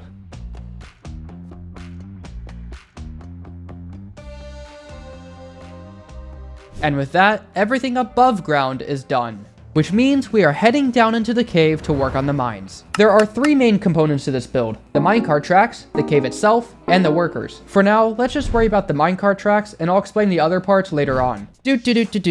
Gathering tough. Gathering copper. Uh-oh. Yeah, you get the idea. Okay, I got enough to get an idea of what I'm building, but before that, I still have some cleaning up to do. I've also just marked where the center is going to be. This is going to be like the central hub of the mine. It's a little cramped here though, so let me push this back a little bit. By the way, when I say central hub, I mean like this is where like the minecart track could end, and then the workers could like offload the minecarts. I don't know, just a thought. Speaking of minecart tracks, I need to know exactly where I want them to go, because that kind of affects how I design them. To be honest, I don't really want to commentate this part, so here's me marking out minecart tracks. So now that we have an idea of where all these rail lines are gonna go, I still really wish something was going there, to be honest. Hey, you know what'd be pretty cool? What if instead of a mine here, what if it was just like scaffolding, you know? And it was like the dirt is, well, this isn't gonna be dirt. I need to preface, this is not gonna remain dirt. It's just representing that I'll build scaffolding like someone's going to build a new tunnel there. Oh, do you remember in my skyblock video when I was like, bam, and I did stuff? That was pretty fun. Wait a minute. Wait. Oh, hold on. I gotta try something real quick. Oh, the ability to craft dispensers easily. I'm gonna test a theory. I'm not sure if it's gonna work, but I think if this is either gonna be really good or really bad. Oh, that is so cool. That is so cool. I know I did this in episode 5, but I mean, dude. Oh, I'm keeping that. I was doing that as a joke, to be honest, but no, I'm keeping that. That is I'm doing it one more time. This is way too fun. What happens if I get rid of the dirt and I just step on it? It brings you to me, and I'm asking you to subscribe because I would like to hit 50K soon. Also, join my Discord server. It's a great way to talk to me, and you get updates on videos and streams and stuff. Also, I don't know what I was thinking earlier. I didn't even get enough to build 1 rail. This should be a better start. Oak wood might be something I want. Ooh, wait, maybe spruce. I have like none of it, but I'll grab it anyways. I don't know what wood I want to use, so I'll just grab all of it, I suppose. Would it be wrong of me to keep the jack-o'-lanterns? Call me crazy if you want, but think about it. If they're all facing one way, it kind of looks like it's a textured block, you know? It could work. I mean, it's not great. Question is, how the heck do I make a design for this? That could work. Oh, but I gotta let it age. So if it was like this on the ends, I think that could look pretty good.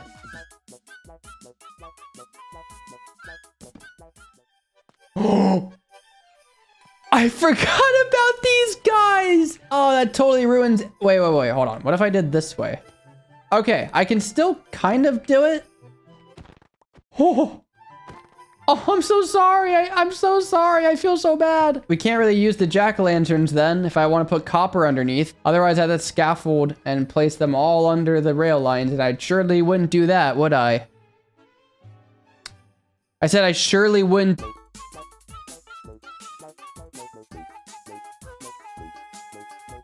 I gotta be honest, it looks really bad. I think that on its own could be okay, but that's not good. I don't know if it's the orange in the middle or if it's the blue. Oh no, I don't like that. Maybe deep slate in the middle. Maybe it's the wrong color. What's up top? I don't know. Because that looks really good in my opinion. I really like that. I really like how that looks. I feel like it's the contrast. It needs to stick to a theme. And I want it to stick with a light theme. Okay, I did it again.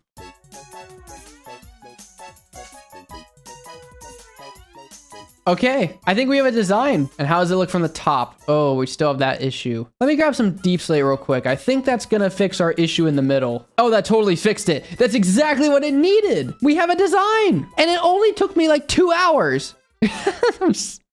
Gosh dang it, dude. My Wi-Fi just went out. While I'm building these rails, I just want to take a moment to talk about life. Like I said in my last episode, I moved to a new place because of a job, which has made it hard to get this episode done. There have been so many things that have just gotten in the way of me finishing up this video. Like the part where I did all the dirt and stuff was recorded a whole month prior to recording the rest of the episode. I'm not oblivious. Like, it's obvious that episodes 2 through 4 were on a much larger scale than episodes 7 and 8, but I was on my last summer and winter breaks then, so I had more time. Please don't think that I'm blowing it off or anything. I want to continue uploading. This past week, I've been staying up late and skipping the gym just so this would finally be the week I upload. With all that said, this bridge here is the last of the rail lines, so let's get back to the video. So now if I fly down it, oh my gosh, it looks so, it's so cool. Oh my gosh, look at this, dude. This is definitely cooler than I thought it was gonna be. Dude, look at all this. We do have pillars that go literally like all the way down there. So that took forever to do. I had to like do a little weird split here, but I think it works. Next step is to do the tunnel entrances because obviously they can't stay like this. I am gonna use spruce wood and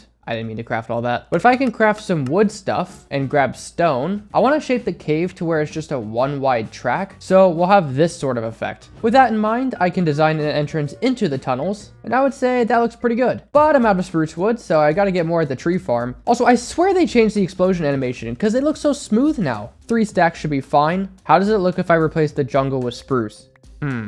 Looks like I spruced it up. Wait, what if I had shelves? Is that not how you craft them? Nope, and I'm gonna hide it so you think I figured it out. Please don't keep that in the video. The shelves look good, but something's still off. You know what? I think it's the fences, but is that gonna look? It's better. Okay, I put fences up top and I think that looks right. Let's go ahead and do the other ones now. This is the second one done. I added a couple of slabs and stairs so it wasn't as blocky. I kind of broke the track, but this is number 3. This is number 4, and you can see I've been doing the stone slabs and stairs because it makes a better shape with the terrain. Because I want you to actually see how I've been building them, here's a couple replays of me doing the ones up top. There was a cave here before, so I think going down is probably gonna look best. What do we think of this? I'd say it's good. I just need to build up the terrain a little bit. Maybe get rid of this log. Not really sure how to do the spruce with the bridge here. I guess I'll just do this. So if we fly down into this cave, all of these tracks are now completed with their respective tunnels. Obviously they don't go anywhere just yet, but they're at least in place. And I think they look pretty cool. This one was pretty awkward because of the bridge, but it worked out pretty okay, I think. I don't think it's too bad. I think this side makes up for it though, because the cave just naturally started going down this way and I wanted to incorporate that. Of course, I just covered up the entire cave so you can't see it. But now that they're all, I'm sorry, it just looks so cool. I mean, come on, look at that. That's so neat. Obviously, all these rails look really cool, but right now they don't really do anything. I want to make it to where there is one continuous line going all the way through these bridges. So what I'm thinking is just like how I originally had like a plan to make a start area. I'm going to do that again, but this time over here. So I want to go from here to this first bridge to here, and I will go down into this bridge, which will then loop around and go from there to up here, which will then go from there to up there to there, and then this will just drop down into an exit, which I think should go between the legs here. I know I said I was done building those entrances, but truly this is the last time. Okay, so we have the entrance, we have the exit, and we know where we want to loop things around. Let me just grab my rails and loop the minecarts. That's the cue to go into the montage.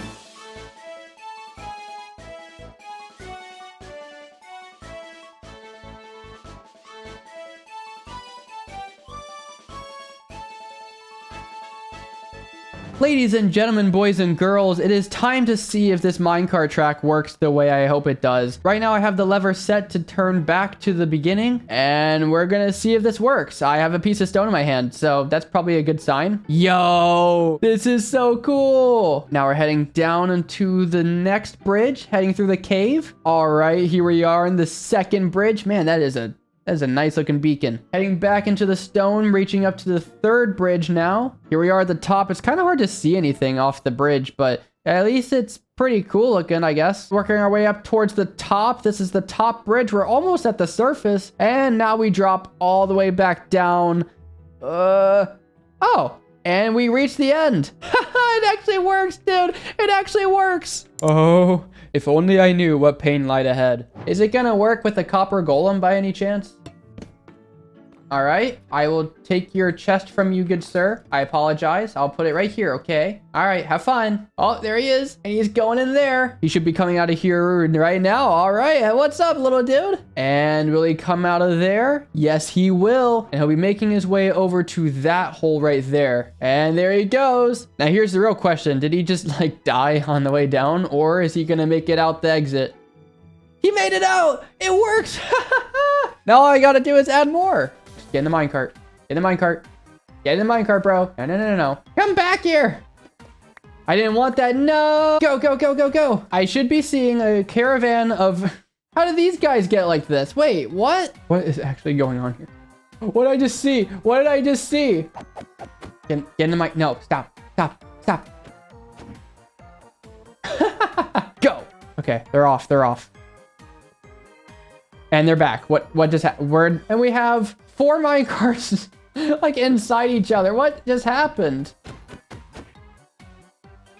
If you couldn't tell, this has been a bit of a disaster, but we sort of have minecarts moving about. I mean, okay, it's actually quite a bit of stuff moving. Hey, this looks pretty good. It actually, like, the build looks alive. Little did I know that unloading the chunks would break the minecarts, thus plunging me into another 30 minutes of minecart mayhem. Meh, I'll deal with it later. Before I do anything else, I should probably replenish my food supply because I'm completely out. I'm gonna go ahead and grab some emeralds, make my way over here to the farming villagers, and there, that's not what I wanted to buy. Let's see how many, not that many. What I really should do is get more villagers for pumpkin trades because I only have 2. All the other ones do melons, but only 2 of them do pumpkins, and that is rather annoying. Yeah, you know what? I should go ahead and do that now, shouldn't I? You know what? I could do that, or I could just refactor the pumpkin and melon farm.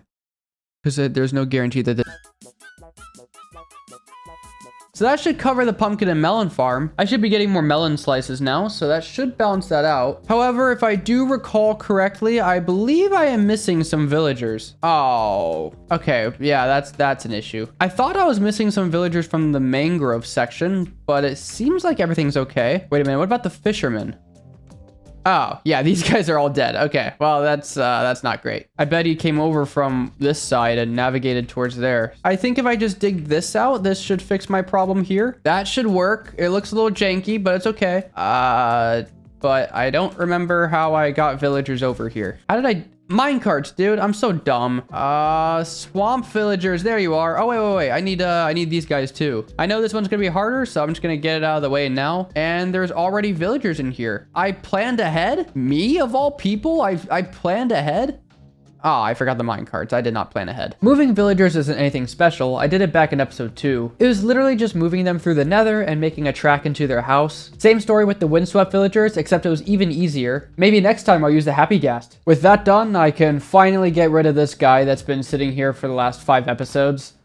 Sorry, bud. Quick stop to the gold farm to repair my tools and also to get gold for golden carrots. I am so glad I built this last episode. Tools are repaired and this should be enough gold for the golden carrots. It's been a few days since I last logged on, and yes, I still think this area looks really cool. But it does need to be cleaned up quite a bit. What? How did you... What happened? I hear minecart. No! Oh no! Anyways, what I need to do right now is to just clean up this entire cave and make it all stone. I don't want to have any of this andesite or coal or anything like that, especially not dirt. I think andesite could stay, but I think everything else like gravel and maybe the copper ore, I don't know. It's kind of hard to tell. Doing this took a lot longer than I thought it would, but that's because I spent time reshaping some areas I wasn't happy with. This isn't how it's going to stay, by the way. I have a ton more in mind for decorating this cave. I didn't realize there was a whole area back here. That's kind of neat. I think for the sake of me being lazy, I'm just gonna cover all this up. And no one's gonna know. If my views stay low, no one will know. And now the next phase is, I'm sorry, this is bothering me so much. I have to go fix this. What are you stuck on, little dude? Oh no. Why are they like that, dude? All right, well, that's just not great. So if we take a look at this area right now, you can see that there is nothing really going on. So I want to add some stalactites around here. First up, I need to decide where I want them to go. We'll start with one back here, if I can remember to actually craft the materials for it. Using Lightmatica, I began building each stalactite, which I designed in a creative world beforehand. It was much easier to design them with a flat top in mind, rather than trying to shape a build while having to scaffold around it. Let's be honest, they look much better than they would have if I tried to design them in survival. I chose to double up this one since there was that weird rock formation above. It also adds some nice variation. This is starting to look pretty cool in here. That one added so much. It's so small, but it added I think this one needs some help. All right, that's a little better. Anyway, the stalactites look cool, but they're hard to see right now, mainly because everything is so gray. Luckily, I have a tree farm. I think that's enough spruce wood. What I want to do is add paths all throughout the area here so that the workers can reach different parts of the mine. I definitely want one going up to this cave. I just need to remove some blocks. Another one I think should head out to the actual cave. That would give me room to expand this area if I want. Same sort of thing over here, but maybe I can add like a barrier so it's like a blocked off path. Another one going up to this cave, and then I'll add one going towards the scaffolding area. I gotta plug that hole. So, with the plan in mind, I think it's time I finally finish this entire cave.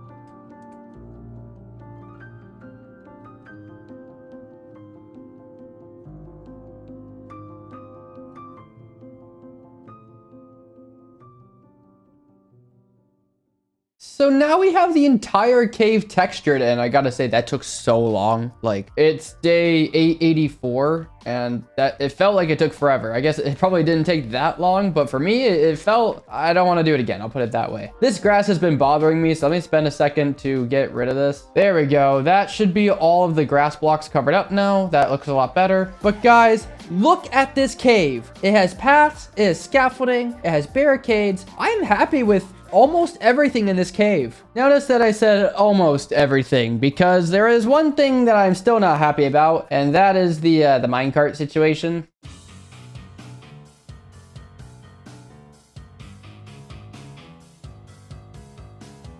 I literally cannot figure this stupid thing out. I just want the build to look alive. Is it that bad that I wanted it to loop and actually look like, you know, functional? Is it that bad I want it to be practical? No, oh. Guys, they're ready for work. The workers are ready to work. That's what this is, all right? They're ready for their jobs. They're ready to be employed. They're ready to work in the force. They're all ready to go. You gotta be freaking kidding me. This is hardcore Minecraft, where one wrong move means the end of your world. But what if that move wasn't wrong? Typically, when a world ends, you look back at all the achievements you've made along the way. Maybe you're filled with sorrow, regret, satisfaction, or even pride. But what if that death was the single greatest achievement in that world? Today, that is my goal, to end this series on my own terms by getting Minecraft's rarest and most difficult death message, AGN left the confines of this world while fighting Ender Dragon. Well, that was the plan. However, it ended up being a bit less dramatic than I'd hoped. Yeah, we'll get to that later. But first, there is one more thing I want to build in this world. And there we have it. That is the final map of Season 2 of Minecraft Hardcore. I have been keeping track of this world's progress throughout the series, and I have created my final map here. Now it's time for step 1 of the plan. Get a crap load of rockets and elytras. Because in order to leave the world, I actually have to like leave the world, you know? I should have done this a very long time ago. However, we need to set up a chunk loader by the sugarcane farm while I'm doing this, which is simple enough. Now I can go find some end cities. Oh, there's an end city. That's my first end city. Do you guys remember this from episode 1? I remember the replay I made too. I flew in from the bridge and I curved over towards this building. And I never killed this shulker.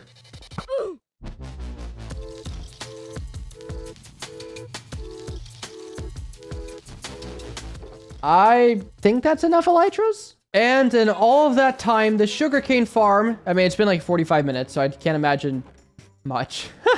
Okay. Oh, and the dragon heads. Yeah. Oh, I had an elytra in here. And actually, I have a couple of my ender chests, so that's a full shulker box of elytras. Of course, I need to enchant them, and that's where my villagers come in. Just gotta grab iron from the iron farm, trade that iron for emeralds, then I can buy all the mending books I need. Unbreaking, I can get from my jungle villagers. They're not even upgraded once.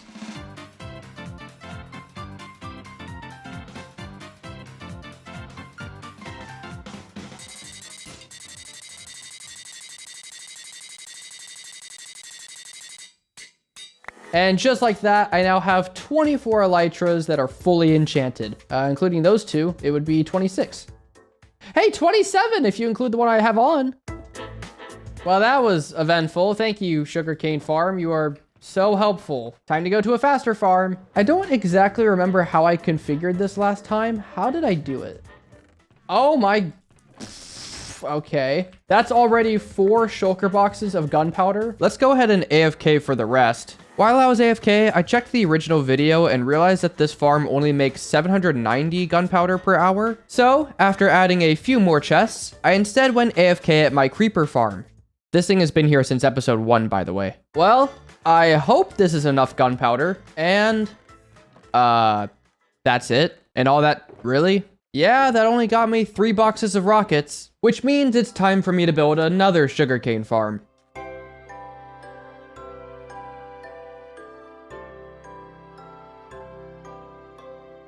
And that's one more sugarcane.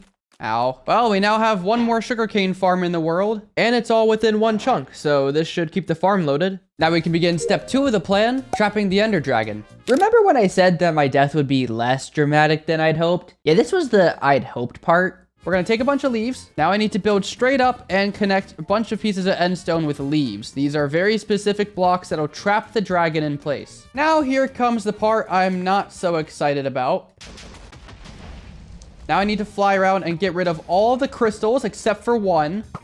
And that's the last crystal for me to break. Now I need to wait for the dragon to perch. All right, the dragon is perching and it should stay stuck there. So now I should be able to break this crystal. And then when the dragon unperches, it should get stuck.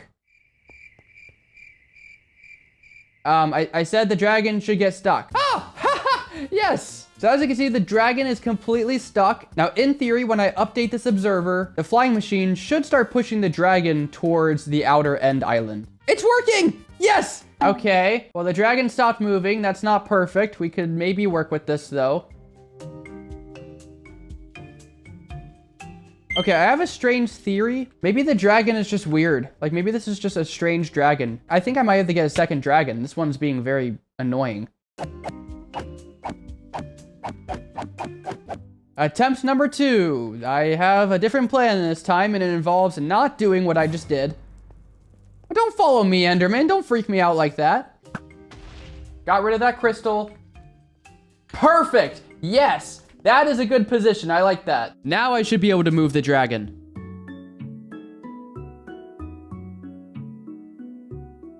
Okay, the main end island is disappearing, and the new end island is appearing. Finally, I cleaned off that stain on my monitor. Oh my goodness, there's an end ship. I'm gonna go check this thing out. Dragon, don't mess up, all right? Is this a new end ship? No, I've been here before. This may have been the direction from when I was just doing all that end busting, so that's kind of funny. All right, I'm gonna go ahead and break the slime blocks. What are the... Shulker pellets. These things followed me all the way here. Can I get a replay of this? Can I please get a replay of this? I want to see how far these shulker pellets have gone. There's no way they followed me from the end ship over to here. Anyways, the Ender Dragon is now right there, right? So if I fly back to the main end island, the game should summon another one. Wait, whoa, what? Oh my gosh, there is one! Ha! Yes! All right, so now I just have to fight the Ender Dragon. What a riveting end fight. I am in so much danger right now. So now that the dragon is dead, I should be able to fly back to where I was before and bring the Ender Dragon home. Did this Ender Dragon disappear? No, he didn't. He's right there. Oh, yo, wait, he's just flying back. I was about to just use flying machines. Okay, well, that's good. Have you ever seen something more beautiful in hardcore Minecraft? Just a guy and his pet Ender Dragon. So according to the tutorial, I have to wait for him to perch, and then I will go into the end portal, relog, and then the dragon should be stuck again. The dragon has perched. There we go. All right, and now we're gonna do a quick relog. So now if I go through, the dragon is not stuck. Oh, that's wonderful. Wow, that ruins everything. The dragon's perching. When it comes down, I'll go through the end portal and try it again. All right, he's perched. We're back here. I'm gonna disconnect again. The dragon is still, he's at least down here. You know what? I don't care. I don't care. I'm just gonna keep him there. It's fine. It's fine. That was a waste of time. Anyways, I still didn't have enough paper, so I grabbed some bone meal from my bone meal farm and farmed up some carrots, traveling to the gold farm to convert them into golden carrots. After that, I farmed up some Eyes of Ender, you'll see why later, and returned to AFK in the creeper farm before realizing that it might be a good idea to add a couple more layers to the sugarcane farm. On day 931, this episode started on day 889, I finally had enough paper for the rockets. So with all of that AFKing, we have 9 and slightly more shulker boxes of rockets, which is really not that great. To be honest with you, I'm kind of concerned that this isn't going to be enough, but I also don't see how it wouldn't be enough. I think the only thing I would need is portable experience, maybe? Maybe we should get some bottles of enchanting. That might be a really good idea. Hello, clerics. Oh my gosh, I have not traded with these guys at all. And I have to level all of them up? Oh no. Okay, so I did a bit more trading, and then I realized that I didn't want to trade anymore. So I have all the stuff that I think I'm gonna need. I have so many phantom membranes from all these phantoms I've killed. How many phantoms have I killed? 215 phantoms. No, the one panda. Aside from this shulker box, every one of these is filled up. So we have almost 10 shulker boxes of flight duration 3 rockets. Plus we have these backup rockets here, which are flight duration 1. So with that, let's get out of here.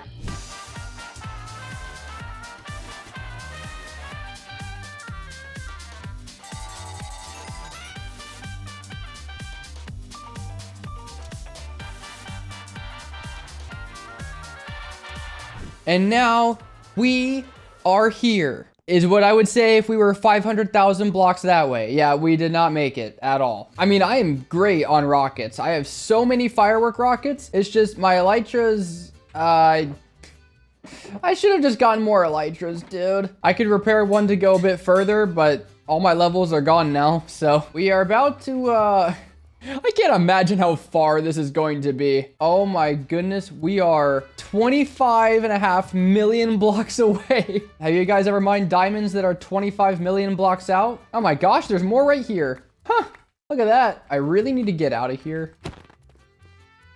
Oh, yes, yes, yes. This is the best thing that could have possibly, oh my goodness.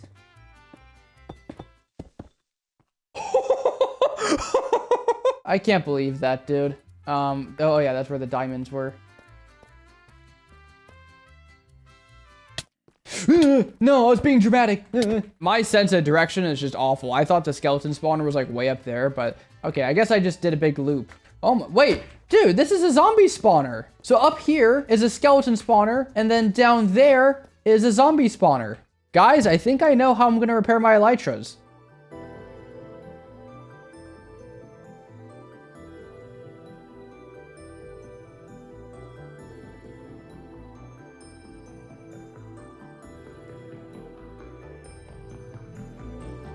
Oh my goodness. We hit day 1,000. 1,000 days. Okay, back to farming.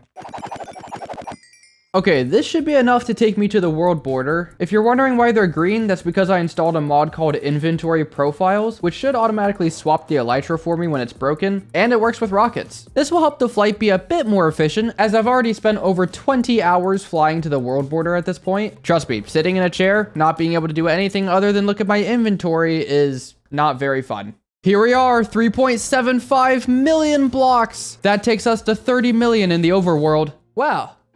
Fancy seeing you all here. No, we're just gonna skip past this.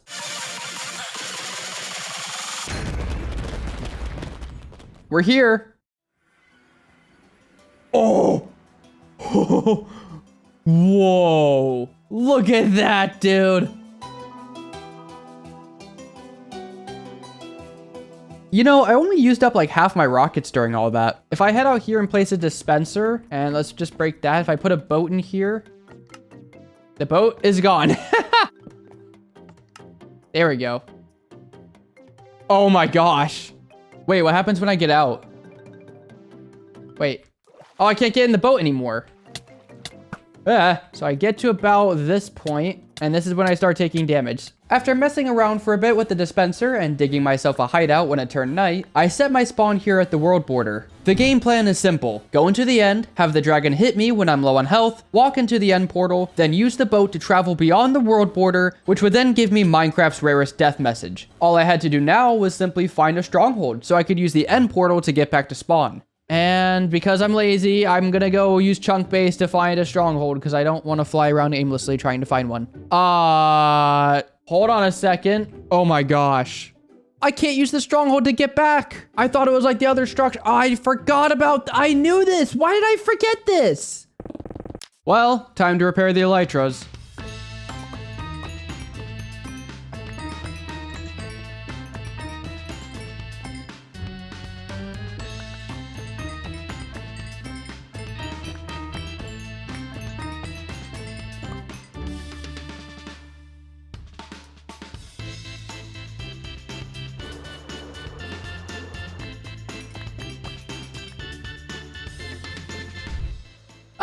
Wait, I passed it.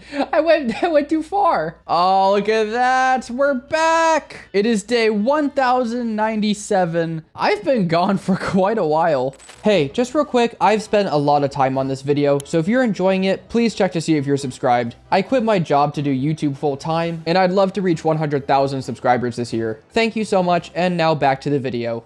We used all of these shulker boxes of rockets. That is insane. You know, with all that gunpowder, I wonder how much paper the sugarcane farms have produced. Oh, wow. Look at that. And the weather cleared as soon as I looked at it. That was really weird. And then there's also this sugarcane farm. Oh my gosh. Wait, it's completely full. I guess I could get rid of the chunk loader. And before I forget, I'm going to get rid of all this podzol because it's really ugly and I don't even remember why I had it here. So with that, it's now time to go to the end and finally get the death message. And by the end, I mean a village, because this is when I realized it. You see, I had decided to practice the mechanics of dying over and over, but as I kept doing it over and over, I realized that no matter how good my timing was, the message never mentioned the Ender Dragon. Then I remembered how I originally tested it, which I did before I even started recording this video. You see, I tested it with the dragon in the overworld, since my original plan was to use the fishing rod trick to teleport to the world border. This doesn't work in the most recent versions, which is why earlier I kept the Ender Dragon in the end. And that's when the realization hit. Traveling through the end portal causes the game to not register the dragon as the cause of death. So, new plan. Instead of using the dragon, I'm gonna use a villager. Yeah, you heard me right. By putting Thorn's armor on a villager, the game recognizes the villager as being what kills you. So, if I bring one to the world border, I can do the same thing as I would have done with the Ender Dragon. Combine that with a cheeky name tag, and I still get the exact same message. So, I'm technically getting Minecraft's rarest death message. I just wish I had realized that before recording the video. So that sucks. I actually shouldn't have left the end because I need to use the end for the Enderman farm. So basically we are looking for Okay. You know, this is not the first time something like this has happened in this world. Do we have any name tags? Yes, we do. Do we have any pants? Oh, well, that's wonderful. I didn't know I had that either. Thorns 3 on the chest plate. This villager is living the life. Let's turn these into splash potions. And aside from that, we should be good to go. Time to go get a villager, which I will do at the world border. And there's a village right there. Wow, that's extremely close. There are phantoms behind me. That is not fun. Villagers, I'm gonna borrow your house, okay? Buddy, I'm not kidnapping your friend. He volunteered for this. He just doesn't know that he volunteered. That's all. Oh my gosh, we hit 1100 days. No, the pillage. Oh no. I just saved this dude. Oh no. All right, smack my face into the wall. Ow. We can go ahead and put the diamond chestplate in here. Press the button. Yeah, you see? I just took damage. So he's wearing the diamond chestplate. And now I can rename him to be Ender Dragon. So with that, everything is ready. Now all I have to do is take a lot of damage. And as I smacked my face into the ground, lowering my health, I remembered all that I had built in this world. Not to say that it was a crazy world, but it was mine. And I learned a lot along the way. My life changed throughout the season, both good and bad. But I'm excited to see where the next chapter of my YouTube career brings me. One heart should do the trick. Oh my gosh, we're about to do it. We're gonna do it. All right, I'm gonna punch the villager. I'm gonna get in this boat. I'm gonna drive off. Let's take the totem out of my hand. And on day 1100, it's all about to end in 3, 2, 1.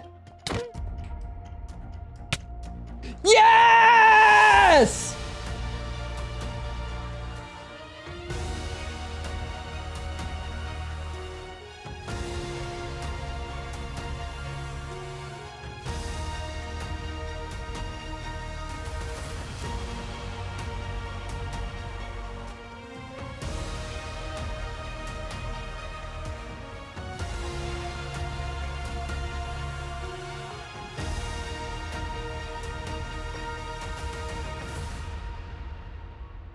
If you want to download this world for yourself, it's in the description, completely free. I removed all the nether chunks I generated in this episode, otherwise the world would be over 100 gigabytes. I'm sure you don't want that. There is something buried underneath one of the islands, so I'm passing the world on to you. But with that, thanks for watching, and I hope to see you in Season 3.